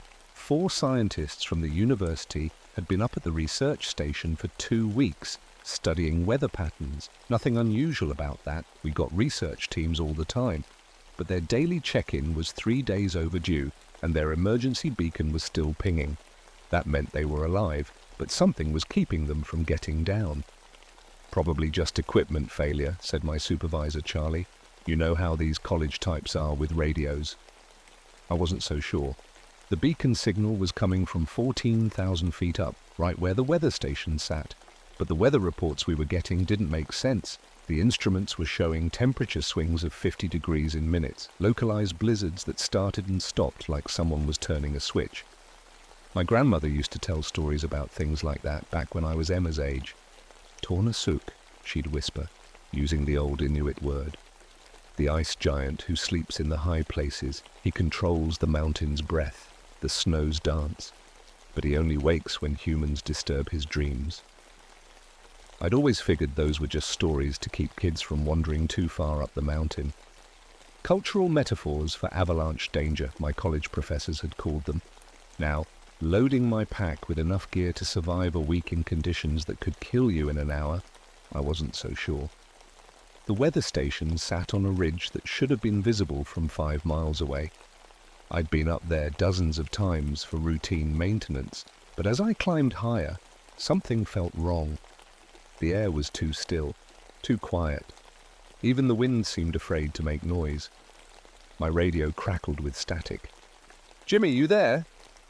"Yeah, Charlie, about 2 miles out from the station. Weather service is showing some weird readings from up there. Temperature sensors are going crazy. Maybe you should wait for backup." I looked at my GPS. The little screen flickered, showing my location jumping around like I was teleporting across Alaska. "Equipment's acting up," I told him, "but I can see the ridge now." That was a lie. I couldn't see anything. A wall of white had appeared out of nowhere, blocking my view. Not normal snow, this was different. It moved like it was alive, swirling in patterns that hurt to look at. I've been in plenty of whiteout conditions. You learn to read the snow, to feel your way through it. But this was something else. The snow was falling upward in some places, forming geometric shapes that made no sense. Ice crystals hung in the air like someone had frozen them in place, creating barriers of cold that my gear couldn't handle. My thermometer read -30, then -50, then -80, all in the space of a few steps. That's when I saw the research station, or what was left of it. The whole building was encased in ice. Not the kind of ice you get from a storm. This was 6 feet thick, clear as glass. Inside, I could see the equipment still running, lights blinking, computers humming, but the building looked like it had been dipped in liquid nitrogen and left in a freezer for 100 years. I keyed my radio. "Charlie, I found the station. It's completely frozen over. Static." Then, Jimmy, are you there?" But the voice wasn't Charlie's. It was Dr. Elena Vasquez, the team leader. The same Dr. Vasquez who should have been trapped inside that ice tomb. I found her sitting in the snow about 50 yards from the station, wearing nothing but a lab coat and jeans. She should have been dead in minutes dressed like that. Hell, she should have been dead in seconds. But there she was, breathing normally, her skin a pale blue color that didn't look quite human anymore. "Dr. Vasquez," I called out, approaching carefully. "Eleanor?" She turned to look at me, and that's when I saw her eyes. They were white. Not blind white, white like fresh snow, white like winter sky. She opened her mouth to speak, and her breath came out in a cloud so thick it looked like smoke. "So cold," she whispered. "Can't feel anything." I checked her pulse. Her skin felt like touching ice, but her heart was beating, slow but steady.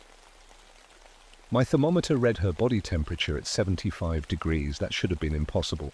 Hypothermia kills you long before your core temperature drops that low. "Where are the others?" I asked, wrapping my emergency blanket around her shoulders. The blanket froze solid the moment it touched her skin. She pointed toward the mountain with a shaking hand. "Up there, he took them, the white one, he's so angry." My radio crackled again. This time it was Dr. Martinez, another team member. "Jimmy, is that you? We're trapped, can't move, everything's frozen." "Where are you?" I asked into the radio. "The cave, the ice cave, but Jimmy..." "Don't come alone. It's not natural. None of this is natural." Eleanor grabbed my arm with fingers that felt like icicles. "Don't go up there," she said. He's waiting. He's been waiting so long." But I had to go. That's the job. That's what I signed up for when I put on this badge. I left Elena with my emergency shelter and enough chemical heat packs to keep her alive until I could get back. Though looking at her, I wasn't sure she needed them anymore. The path up to the caves was wrong. I'd hiked it a dozen times, but now it twisted in directions that didn't exist on any map. The snow crunched under my feet with a sound like breaking bones. My GPS kept spinning, showing me in locations hundreds of miles away. Once it showed me at the North Pole. Once it showed me underwater in the Pacific Ocean. That's when I heard the footsteps, heavy, deliberate, following me but staying just out of sight. I'd stop, and they'd stop. I'd start walking, and they'd start again. But the spacing was wrong, too long between steps, like whatever was making them had legs twice as long as mine. I found the first of the research team about halfway to the caves.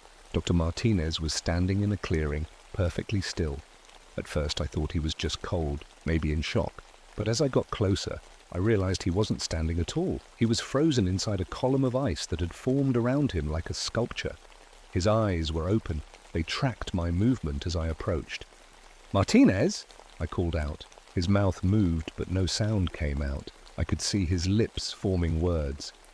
"Help me." The ice around him wasn't natural ice. It was too clear, too perfect.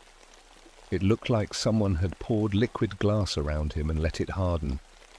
But underneath, I could see he was still breathing, still alive, still aware. I tried to break the ice with my climbing axe. The metal bounced off like I was hitting steel.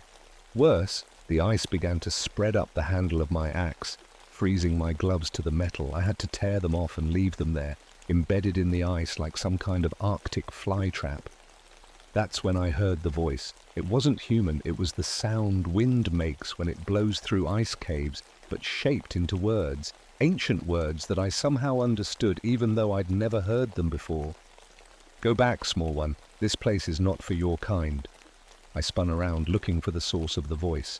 The clearing was empty except for me and the frozen Dr. Martinez, but the temperature had dropped another 20 degrees. My breath came out in puffs so thick I could barely see through them. "Who's there?" I called out. "Where are the others?" The answer came from everywhere and nowhere at once. They disturbed the deep cold. They brought their warm machines to my sleeping place. Now they will know what true cold means. A shape moved at the edge of my vision. Tall, white, moving through the deep snow like it was shallow water. I turned my head to look directly at it, but it was gone. Only massive footprints remained, 3 times the size of mine, with what looked like claws at the end. My radio crackled again. Dr. Chen's voice, thin and scared. "Jimmy, if you can hear this, don't come to the cave. It's a trap. He's using us as bait. He wants to add you to his collection." "Collection of what?" I asked. But the radio had gone dead. Not just silent, dead. The display screen was dark, covered with a thin layer of ice that hadn't been there a moment before. I followed the tracks toward the cave because that's what you do. That's what the job requires. But with every step, the wrongness got stronger. The snow fell in spirals instead of straight down. The wind came from all directions at once. And somewhere behind me I could hear breathing that was too deep, too slow, too cold to be human. The cave entrance was bigger than it should have been. What had been a narrow crack in the rock was now a gaping mouth 20 feet wide, with icicles hanging down like teeth. Inside I could see a blue glow that didn't come from any light source I recognized. That's when I saw them. The rest of the research team, they were arranged in a circle in the center of the cave, each one frozen in a different position, like they were actors in some kind of play. Dr. Chen was reaching for something. Dr. Williams was looking up at the ceiling with an expression of terror frozen on her face. And they were all still alive, still breathing, still aware. In the center of the circle, carved into the ice floor, was a symbol that made my eyes hurt to look at. It was old, older than the mountain, older than the glaciers, older than anything human had ever built in this place. And standing over it, finally revealing himself in all his terrible glory, was the thing my grandmother had warned me about. The creature was 12 feet tall, covered in white fur that looked more like frost than hair.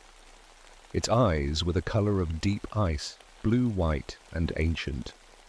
When it moved, the temperature around it dropped so fast that the moisture in the air crystallized and fell like snow.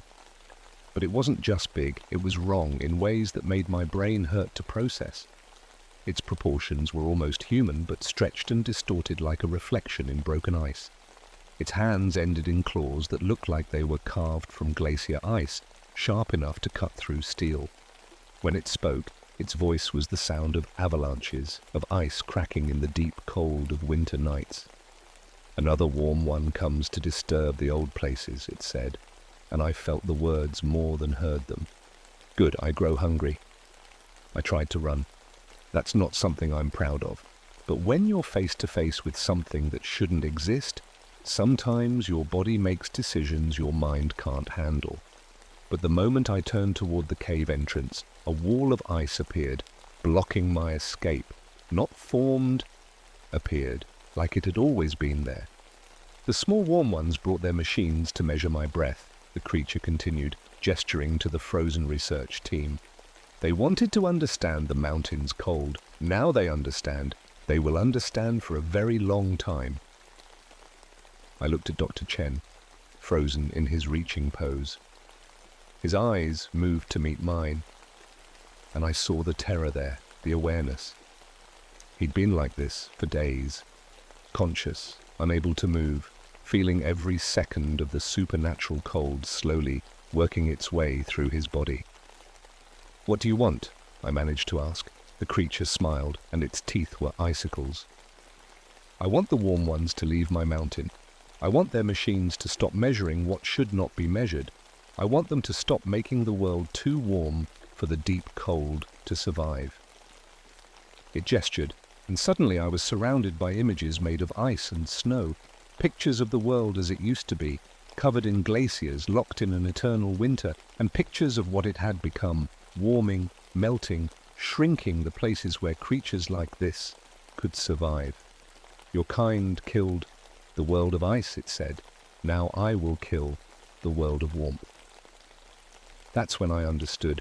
This wasn't just about the research team. This wasn't just about the mountain. This thing was planning something bigger. Something that would affect everyone. Sarah, Emma, everyone I cared about. The creature moved closer, and with each step, I felt the heat leaving my body. My emergency gear, rated for temperatures that could kill a man in minutes, was failing. The zippers on my jacket froze solid.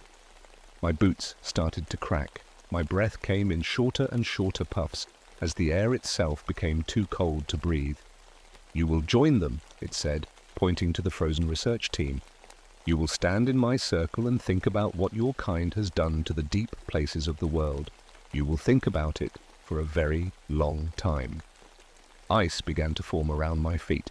Not the normal ice that forms when water freezes. This was something else, something that reached right through my boots and grabbed onto my bones. I could feel it starting to climb up my legs, and with it came a cold that was worse than any cold I'd ever experienced. But I could also feel something else. Heat. Not from my body, that was already failing.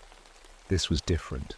This was the heat of anger, of determination, of the promise I'd made to Sarah and Emma that I would always come home. I reached into my pack and pulled out one of my emergency flares. The bright red light filled the cave, and for the first time, the creature took a step back. "Fire!" it hissed. "The old enemy." I lit a second flare, then a third. The ice around my feet began to crack. The creature's perfect features twisted into something that looked almost like fear. "You cannot burn away the deep cold," it said, but I could hear uncertainty in its voice now. "I am older than your small fires. I am older than your warm world." "Maybe," I said, backing toward the cave wall where I'd spotted something that might help. "But I'm betting you haven't seen thermite before." I'd been carrying emergency thermite charges for years. They're standard equipment for extreme altitude rescue. They burn at over 4,000 degrees, hot enough to melt through steel. Hot enough, I hoped, to give an ancient ice creature something to think about.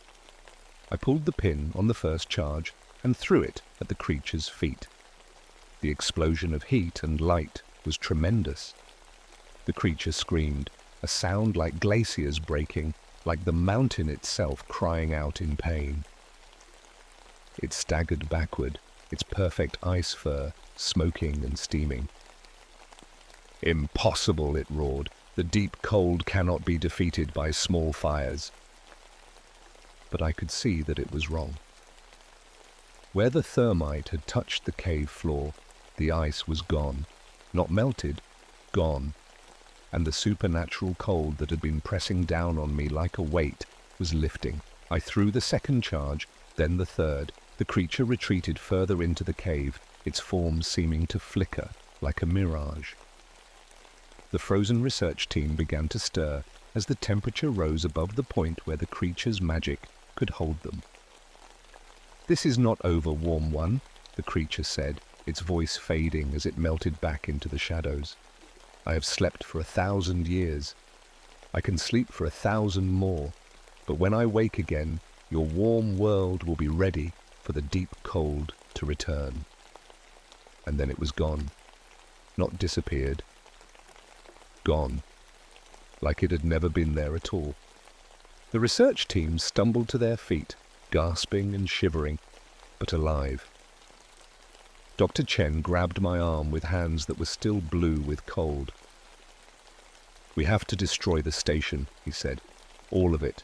The data, the equipment, everything. If anyone else comes looking for what we found up here..." He didn't need to finish. I understood. Some things were better left undiscovered. Getting the research team down the mountain should have been the hard part. In normal circumstances, leading 4 hypothermic people through miles of dangerous terrain would have taken everything I had. But these weren't normal circumstances, and the team wasn't suffering from normal hypothermia.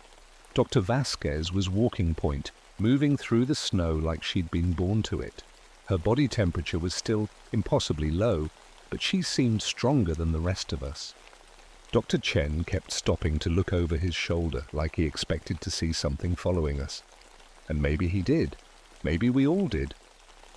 "It's not gone," he said during one of our rest stops. "I can still feel it, watching, waiting." He was right. The wrongness was still there, just pushed back, like a storm that had moved over the horizon but could return at any moment. We made it to the research station as the sun was setting.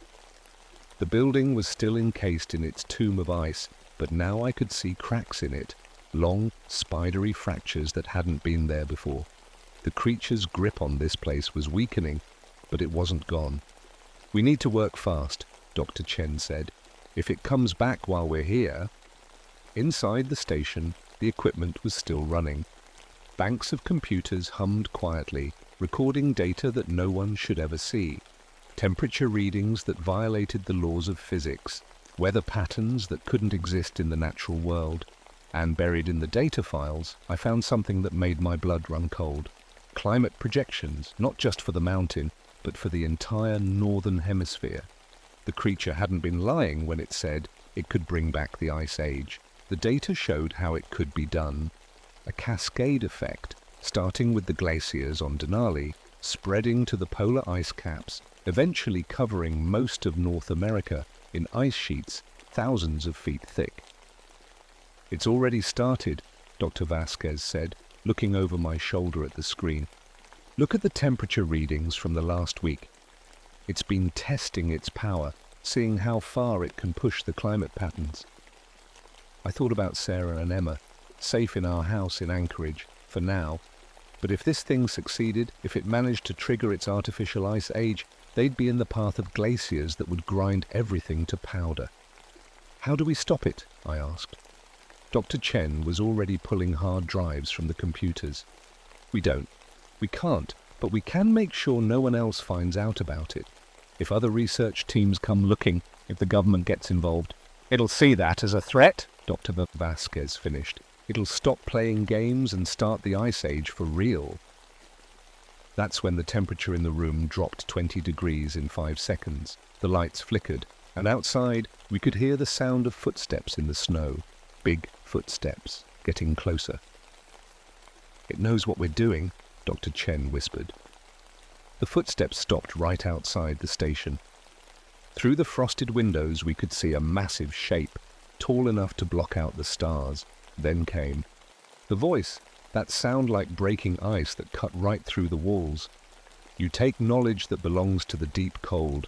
You will leave it here, or you will stay here with it." I grabbed my remaining thermite charges. "Keep working, I'll hold it off." But when I opened the door, the creature wasn't there. Instead, there was Eleanor, the real Eleanor, not the ice-touched version we'd brought down from the mountain. She was standing in the snow in her lab coat, exactly as I had found her. Except now I could see through her. "It's a trick," she said, her voice echoing strangely. "I'm not really here. I'm still up there, in the ice, but I can talk to you for a little while." "What does it want?" I asked. "A bargain," she said. "It's old and tired. It doesn't want to fight. It just wants to be left alone. But you're kind. You never leave anything alone." Behind me I could hear the others destroying the equipment, wiping drives, burning data printouts. Outside, the creature's footsteps had resumed, circling the station like a predator. "There's a way," Eleanor's ghost continued. "The old ways. Your grandmother's people knew how to make agreements with the spirits of the cold places. You carry that knowledge in your blood." I thought about the stories my grandmother had told me, the ones I'd dismissed as folklore.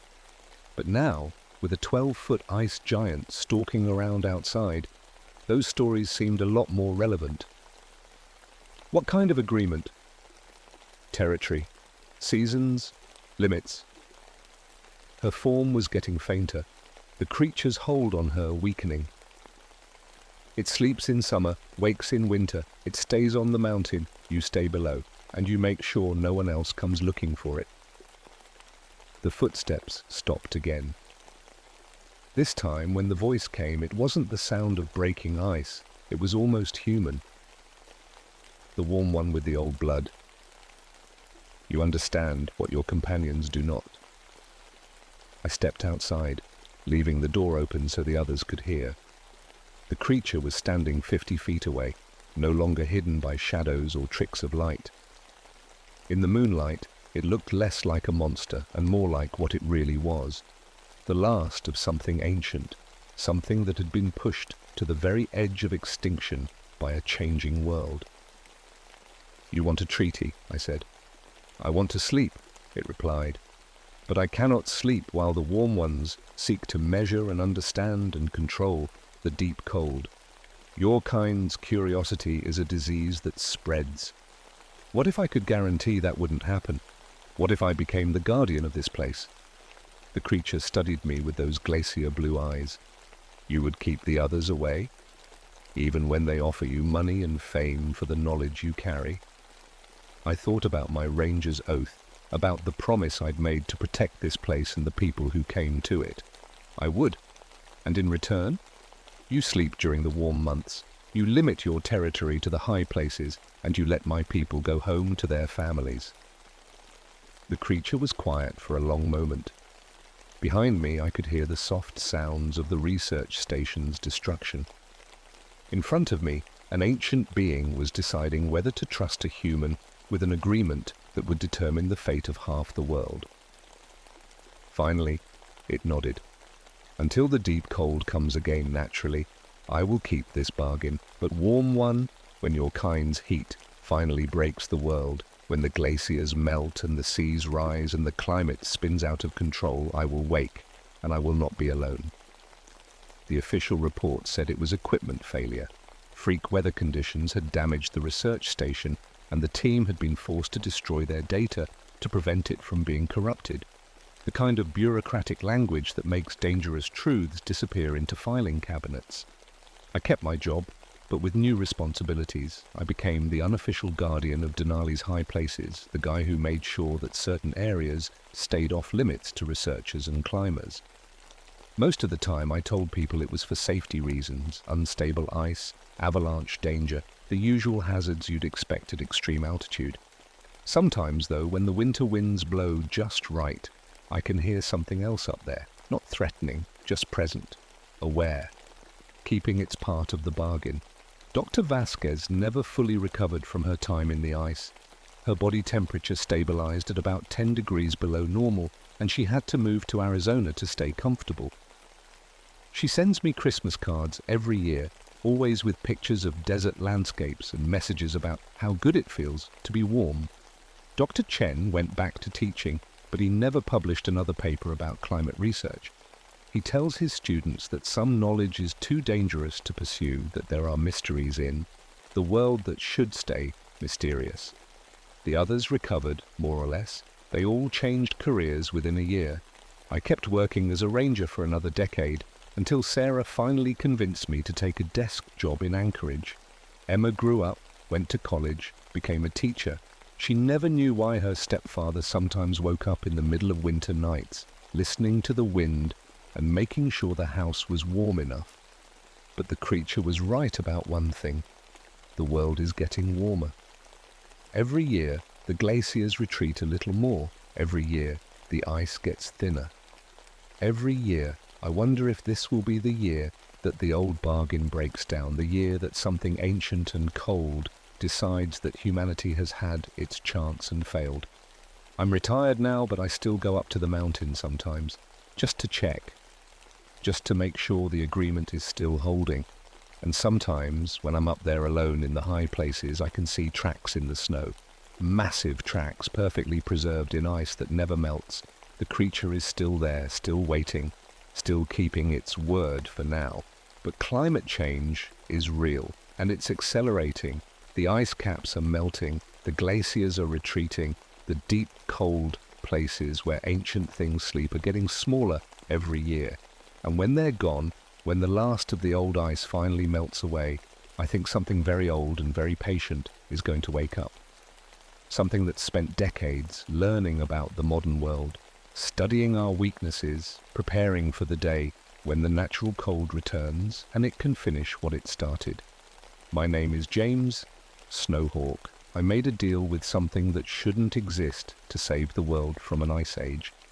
But every winter, when the snow falls and the temperature drops, I wonder if I just postpone the inevitable. The creature told me once that it wasn't alone, that there were others, sleeping in the deep places of the world, waiting for the climate to change enough to wake them up. I think that time is coming soon. And when it does, I don't think any amount of thermite is going to be enough to stop what's coming. The White Death is still out there, keeping its bargain, biding its time. But bargains don't last forever, especially when the world is ending. My name is Samuel Whitehorse, and I've been a park ranger at Yellowstone for 11 years. People call me Sam. I'm Cherokee, 29 years old, and I know these mountains like the back of my hand. I speak 4 native languages and spent most of my time teaching tourists about the real history of this place, not just the pretty parts they put on postcards. I worked the Mammoth Hot Springs area, where the thermal pools bubble up from deep underground. The water comes out so hot it can cook you alive, but it cools as it flows down the white stone terraces. Tourists love taking pictures there. They don't usually ask about the people who died there. 3 months ago, my daughter Mary died of polio. She was 7 years old. I kept working because I didn't know what else to do. Work was the only thing that made sense anymore. Mary used to love hearing my stories about the park. She'd beg me to tell her about the animals and the hot springs and the old days when native people lived here all the time. Now I came to work each morning and tried not to think about her empty bedroom at home. It was August when the Henderson family found me near the upper terraces. The dad was pale and shaking. His wife held their little girl tight against her chest. The girl was maybe 5 years old, with blonde pigtails and a yellow sundress. "Ranger," Mr. Henderson said, "we need to talk to you. Something's not right here." I put down my radio and walked over. "What seems to be the problem?" "We saw children playing by the hot springs," Mrs. Henderson said. "Native American children. They were wearing old-fashioned clothes, leather clothes, and they wouldn't answer when we called to them." Their daughter Sarah looked up at me with big blue eyes. "They were playing Ring Around the Rosie," she said, "but when they fell down, they didn't get back up." I felt a chill run down my back. "How many children?" 12, Mr. Henderson said. "All different ages. The oldest looked maybe 14. They were singing something, a song we couldn't understand." I nodded and tried to look professional. Probably just local kids from the reservation. Sometimes they come here for ceremonies. But I knew that wasn't true. No ceremony happened here. This place had bad history. "Can you check on them?" Mrs. Henderson asked. "Make sure they're safe. It's just they were so close to the hot water." I promised I would. The Hendersons walked back to their car, but I could see them looking over their shoulders. Sarah waved at something behind me. When I turned around, nothing was there. I'd heard stories about this place before, old stories. In 1877, when the Nez Perce were running from the army, they came through here. Some Cherokee families were with them, people who'd been moved from their homes in the east decades before. Children died here, not from bullets or disease, but from the cold and the hot springs. Some fell in while trying to get warm, others just froze to death in the night. But ghost stories were for tourists. Real tragedy was about historical injustice, not supernatural stuff. I walked over to where the Hendersons said they'd seen the children. The ground near the hot springs was soft and muddy from the constant moisture. I looked for footprints. I found them. 12 sets of small footprints in the mud, bare feet mostly. A few showed the outline of soft moccasins. The prints were fresh, maybe an hour old. They led right up to the edge of the hottest pool, where the water stayed at 180 degrees, hot enough to kill you in seconds. I took out my camera to document the prints. Through the viewfinder, I could see them clearly. I snapped 3 pictures. When I looked at the ground again, the prints were gone. Just smooth mud, like no one had ever walked there. I checked my camera.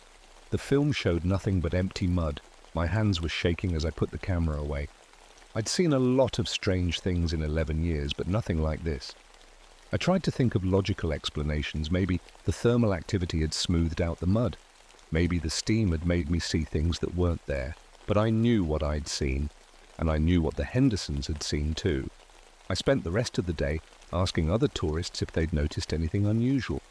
3 more families said they'd seen native children near the hot springs. All described the same thing: traditional clothes, singing, and children who wouldn't respond when called. That night, I went to the park library and pulled out the old records. Files from the 1870s and 1880s. Most of the paperwork was about wildlife and geological surveys. But buried in a folder marked Miscellaneous Reports, I found something that made my blood run cold. A letter from 1877 written by the park's first superintendent. It mentioned Indian child apparitions near the thermal features. The letter recommended that rangers avoid discussing the sightings with visitors to prevent unnecessary alarm and damage to the park's reputation. The letter was signed and dated, but someone had stamped "Confidential, do not file" across the top in red ink. I made a copy and put the original back. As I was leaving the library, I could swear I heard children singing somewhere in the distance, a sad song in a language I recognized as Cherokee. But when I stopped to listen, there was only the wind through the trees and the bubbling of the hot springs. The next morning, I got to work early. I wanted to check the thermal area before the tourists showed up. The sun was just coming up over the mountains, and the steam from the hot springs made everything look like a dream. I walked the paths between the pools, looking for anything unusual. The water was behaving normally, hot where it should be hot, cool where it should be cool. The mineral formations looked the same as always, but something felt wrong. The birds were too quiet. Usually the trees around Mammoth were full of chirping and rustling. Now there was nothing. Even the squirrels seemed to have disappeared. I was checking the temperature of the main pool when I heard it. Children laughing. I turned around fast. On the far side of the terrace I could see them. 12 children just like the Hendersons had described. They wore traditional Cherokee clothing, leather dresses and shirts, some with colorful beadwork. Their hair was long and dark, braided with feathers and shells. The oldest was a girl, maybe 14. She was beautiful, with kind eyes and a serious face. The youngest was a boy who couldn't have been more than 5. He was chasing a butterfly that seemed to glow in the morning light. They were playing together, but quietly. The kind of quiet games children play when they don't want adults to notice them. I started walking over. "Hey there," I called out in Cherokee. "Are you kids okay?" They all stopped playing and looked at me. Their faces were sad, the deepest kind of sad I'd ever seen, like they'd been crying for 100 years. The oldest girl walked toward me. As she got closer, I could see through her, not completely, but like she was made of morning mist. "Uncle," she said in perfect Cherokee, using the word for a respected older man. "We've been waiting for you." My heart was pounding. I wanted to run, but something kept me standing there. Maybe it was the way she called me uncle. Maybe it was because she looked so much like my daughter Mary. "Waiting for me?" I asked. "You speak our language," she said. "You know our stories, and you carry the same sadness we do." I felt tears starting in my eyes. I didn't know why. "We died here," the girl continued.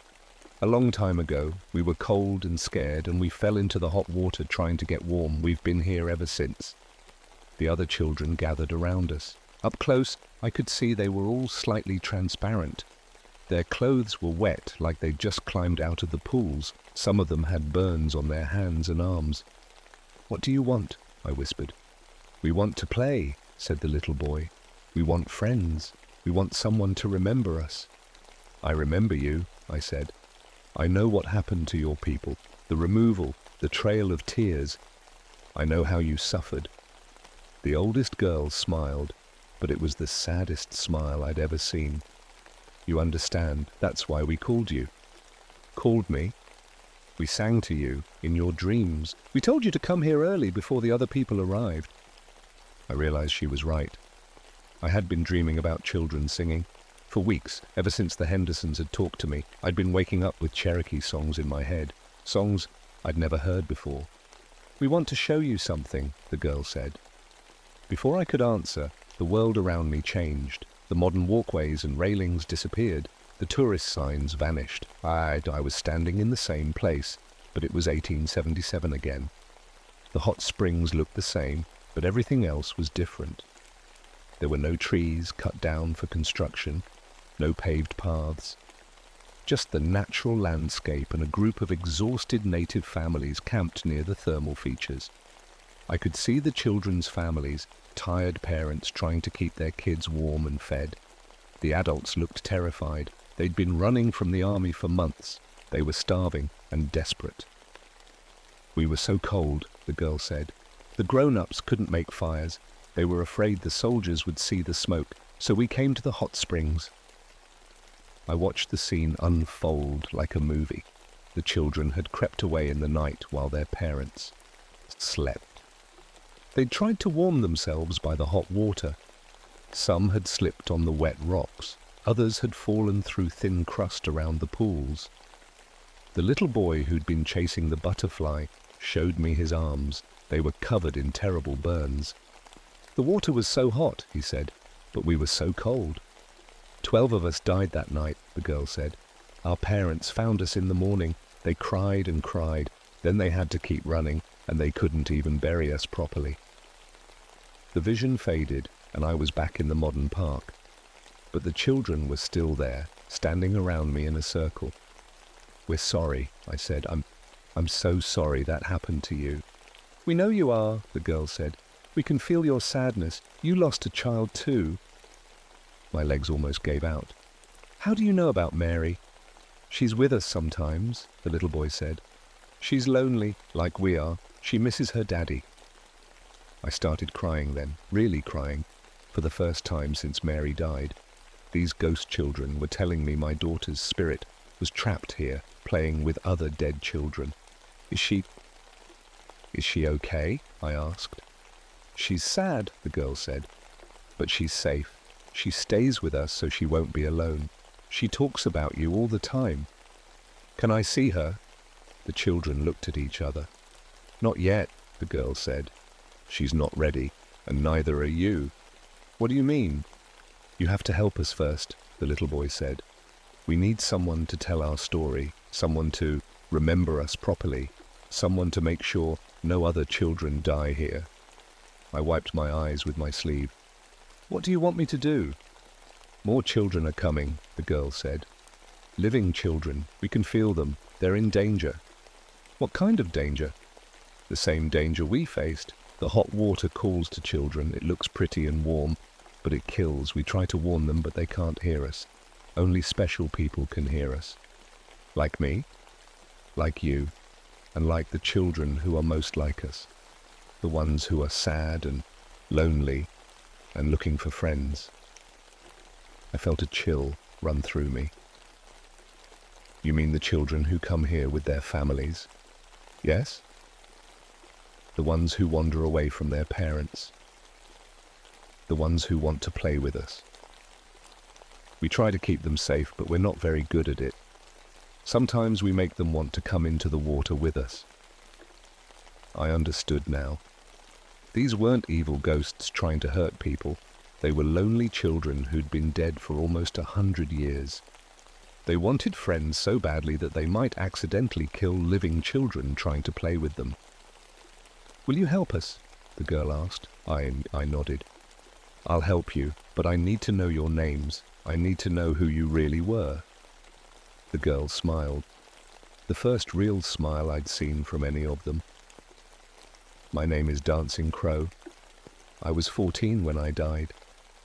I took care of the little ones." One by one, the other children told me their names. Little Bear, who was 5, Singing Bird, who was 12, Walks Far, who was 10. Names that meant something, names that belonged to real people who had lived and died. "We'll see you again," Dancing Crow said, "when you're ready to hear the rest of our story." The children started to fade, but before they disappeared completely, I saw something that made my heart stop. Standing behind them, almost invisible in the morning mist, was a little girl with dark hair and big brown eyes. She was wearing a white dress and holding a doll I'd given her for her 6th birthday. "Mary?" I whispered. She waved at me once, then vanished with the others. I stood there for a long time, staring at the empty air where my daughter had been.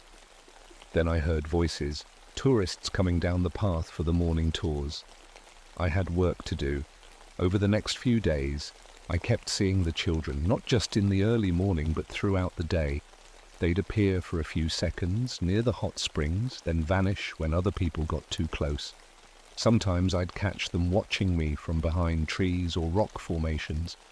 The strange thing was other people were starting to see them too, not just tourists, but park employees. Sally, who worked the visitor centre, mentioned children in old-fashioned clothes who appeared in her peripheral vision. Mike from maintenance said he'd found small handprints on the windows of the museum, prints that appeared overnight and couldn't be washed off. But the children were getting bolder, and that's when things started going wrong. It happened on a Tuesday morning. A family from Denver was visiting, parents and their 8-year-old son, Tommy. The boy had been acting strange since they arrived, according to his mother. He kept saying he heard children singing. He wanted to go play by the hot springs even though his parents told him it was dangerous. I was leading a group tour when I saw Tommy break away from his family. He was walking toward the largest thermal pool like he was in a trance. His parents were looking at a sign about mineral deposits and didn't notice him leaving. "Tommy!" I called out. "Come back here!" But he kept walking. As he got closer to the pool, I could see the ghost children appearing around him. They were reaching out their hands trying to get him to come play with them. I ran as fast as I could. Tommy was already at the edge of the pool, reaching down toward the water. The ghost children were encouraging him, but they didn't understand how dangerous it was. To them, the hot water was just part of their world. I grabbed Tommy just as he was about to put his hand in the water. The pool was 180 degrees. It would have cooked his flesh in seconds. "No!" I shouted, pulling him back. Tommy looked at me with confused eyes. "But they want me to play with them," he said. They said the water is nice and warm." His parents came running over. "Tommy, what are you doing?" "I was going to play with the Indian children," Tommy said. They're right there. Can't you see them?" His parents looked where he was pointing. There was nothing there. The ghost children had vanished the moment I'd grabbed Tommy. "He's been doing this all morning," his mother said, "talking to children who aren't there, acting like he's in some kind of dream." I knelt down next to Tommy. "Listen to me carefully," I said. "The children you see are not safe to play with. They don't mean to hurt you, but they're not like us. You can't go in the water with them. Do you understand?" Tommy nodded, but I could see in his eyes that he didn't really understand. The ghost children had gotten into his head somehow. They were calling to him. "Maybe you should take him to see the doctor in town," I suggested to his parents. "Sometimes the altitude and the thermal gases can make people feel confused." They left that afternoon, but I knew Tommy wasn't the only one. The ghost children were getting stronger. They were able to influence living children more and more. That evening, I went back to the thermal area alone. I needed to talk to Dancing Crow and the others. I needed to understand what was happening. They appeared as soon as I called out to them. "You almost hurt that boy today," I said. Dancing Crow looked ashamed. "We didn't mean to. We just wanted to play. We get so lonely." "But you're getting stronger," I said. "You're able to affect living people now. That's dangerous." "We don't know how to control it," said Little Bear. "We just want friends. We want to not be alone anymore." "Tell me the truth," I said. "What's really happening here?" Dancing Crow looked at the other children. They seemed to be having some kind of silent conversation. "Something is changing," she finally said. "The place where we died is getting thinner. The wall between our world and yours is breaking down." "Why?" "Because of all the sadness," said Singing Bird. "Your sadness, our sadness, the sadness of everyone who died here. It's all building up like water behind a dam." I felt a chill. "What happens if the wall breaks completely?" "We don't know," Dancing Crow said. "But we think it might trap living people in our world. Make them like us." "Dead?" "Not dead, but not alive either. Stuck between like we are." I thought about Tommy, how he'd been drawn to the water like he was hypnotized. I thought about other children who might visit the park. I thought about Mary. "Where is my daughter?" I asked. She's safe, Dancing Crow said, but she's scared. She doesn't want to be trapped here forever. She wants to go to the real spirit world, where children go when they die naturally. Then why doesn't she? Because she's waiting for you to let her go, Little Bear said. She loves you too much to leave while you're still sad. I realized the horrible truth. My grief was keeping Mary's spirit trapped here, and that sadness was making the wall between worlds weaker. The more I mourned, the more powerful the ghost children became. And the more powerful they became, the more likely they were to hurt living children. How do I stop this? I asked. You have to help us cross over, Dancing Crow said. All of us. We need someone to perform the proper ceremonies, someone to speak our names and tell our stories and help us find peace. But I'm not a medicine man. I don't know how to do ceremonies like that. You know enough, said Singing Bird. You speak our language. You understand our history. You carry the sadness that connects us all. What about Mary? If you help us find peace, she'll be able to find peace too, Dancing Crow said. But you have to be willing to let her go. I felt tears running down my face again. I don't know if I can. You have to, Little Bear said. Because if you don't, more children will die, and they'll be trapped here with us forever. That night, I couldn't sleep. I kept thinking about Tommy and how close he'd come to being burned alive. I thought about other children who might visit the park. I thought about Mary, trapped between worlds because I couldn't let her go. Around 3 a.m, I heard singing outside my cabin. The same Cherokee songs I'd been hearing in my dreams, but this time I could understand the words. They were singing about home, about the place where spirits go when they're ready to rest, about the light that waits for children who die, too young. And underneath all the other voices, I could hear Mary singing too. The next day, I called in sick to work. I needed time to prepare for what I had to do. I spent the morning at the library, researching Cherokee burial ceremonies and death rituals. Most of the books were written by white anthropologists who didn't really understand the spiritual side of things, but I found enough information to know what I needed to do. The ceremony had to happen at sunset, when the veil between worlds was thinnest. I needed to speak each child's name and tell their story. I needed to acknowledge their deaths and their suffering, and I needed to perform the ritual that would help them find their way to the spirit world.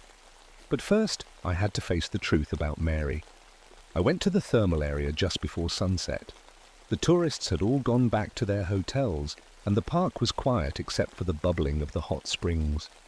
The ghost children were waiting for me, all 12 of them, standing in a circle around the pool where they'd died. Are you ready? Dancing Crow asked. I nodded, even though I didn't feel ready at all. Where's Mary? She's here, said Little Bear. But she's scared to show herself. She thinks you'll try to make her stay. Mary, I called out. Mary, honey, it's Daddy. Please come out. The air shimmered, and there she was, my little girl, still wearing the white dress she'd been buried in. She looked exactly the same as the day she died, 7 years old, with bright eyes and a shy smile. Daddy? She said in a small voice. I wanted to run to her and hold her, but I knew I couldn't. She wasn't really there, not the way she used to be. I'm here, baby, I said. I'm so sorry I wasn't with you when you died. I'm sorry I was working so much that I missed your last days. It's okay, Daddy, Mary said. I know you loved me. I know you were trying to take care of me. I should have been there. You're here now, she said. That's what matters. I knelt down so I was at her eye level.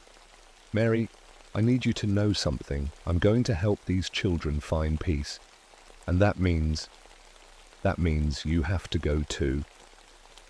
Her little face crumpled. I don't want to leave you, Daddy. I don't want to be alone. You won't be alone, I said. You'll be with your grandparents and all the other people who love you. And someday I'll come find you. But right now, you need to go where children are supposed to go, when they die. But what if I forget you? You won't forget me, I said, and I'll never forget you. Love doesn't die, Mary. It just changes. Mary looked at the other ghost children. Will you come with me? We'll all go together, Dancing Crow said. We'll take care of each other, like we always have. I stood up and began the ceremony. I spoke each child's name and told their story. I talked about the trail of tears and the suffering of their people. I acknowledged their deaths and the injustice of their short lives.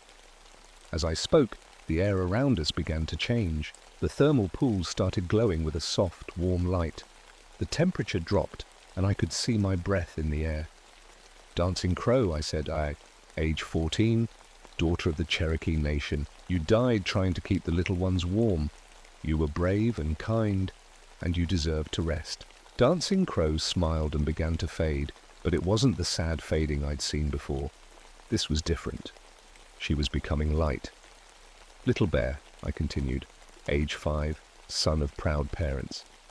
You died too young, but you lived with joy. You deserve to play in the place where children go to be happy forever.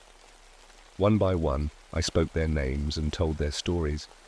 Each child smiled and began to transform into pure light. The sadness that had surrounded them for so long started to lift. Finally, only Mary was left. Mary Whitehorse, I said, my voice breaking, age 7, daughter of my heart. You died of sickness, but you lived with love. You deserve to go to the place where children never hurt and never cry.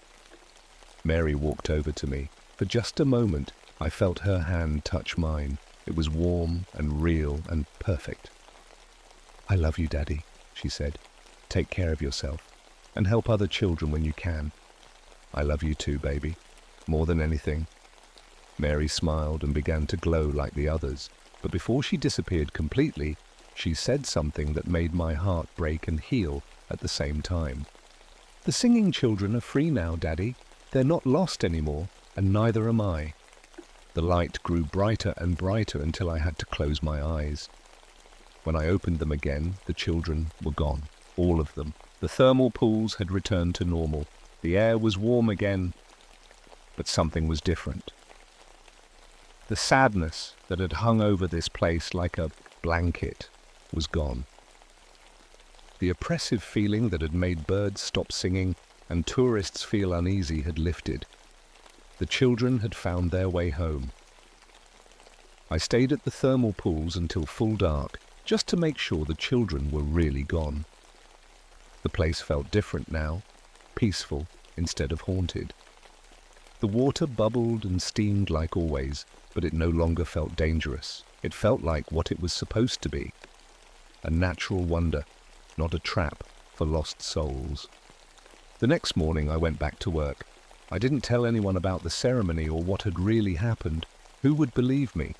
Instead, I focused on doing my job better. I started paying more attention to families with children. I made sure parents knew how dangerous the thermal features could be.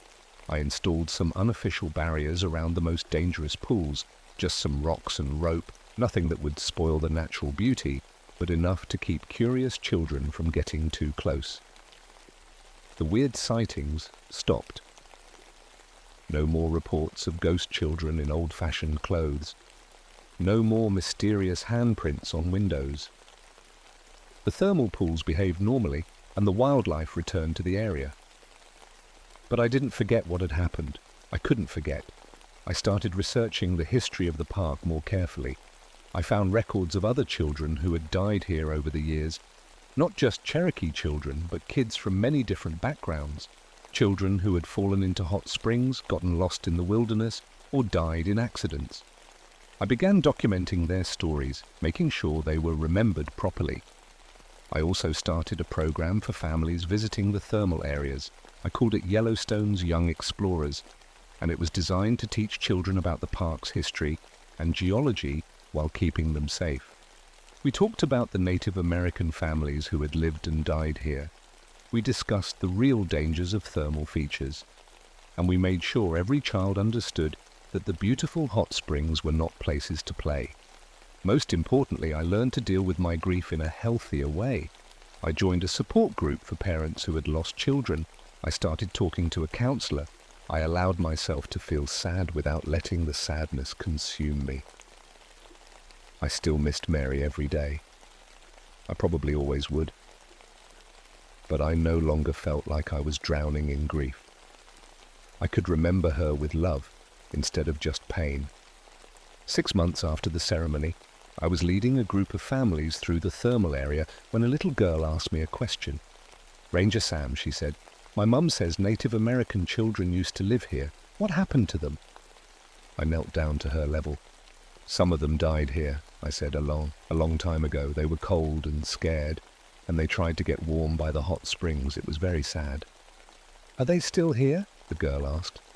I looked around at the peaceful thermal pools, the clear blue sky, the birds singing in the trees. "No," I said, "then they're not here anymore. They found their way home." The girl nodded solemnly. "That's good. Everyone should have a home." "Yes," I said, everyone should." That night I had a dream. I was standing in a beautiful meadow filled with wildflowers. The sun was shining, and I could hear children laughing and playing in the distance. As I walked toward the sound, I saw them, Dancing Crow and Little Bear and all the others, playing together in the sunshine. And there, in the middle of the group, was Mary. She was laughing and running and playing like children should. When she saw me, she waved and smiled. "I'm okay, Daddy," she called out. "We're all okay." I woke up with tears on my face, but they were good tears, tears of relief and peace instead of grief and guilt. The Lost Children's Choir had found their way home at last, and so had I.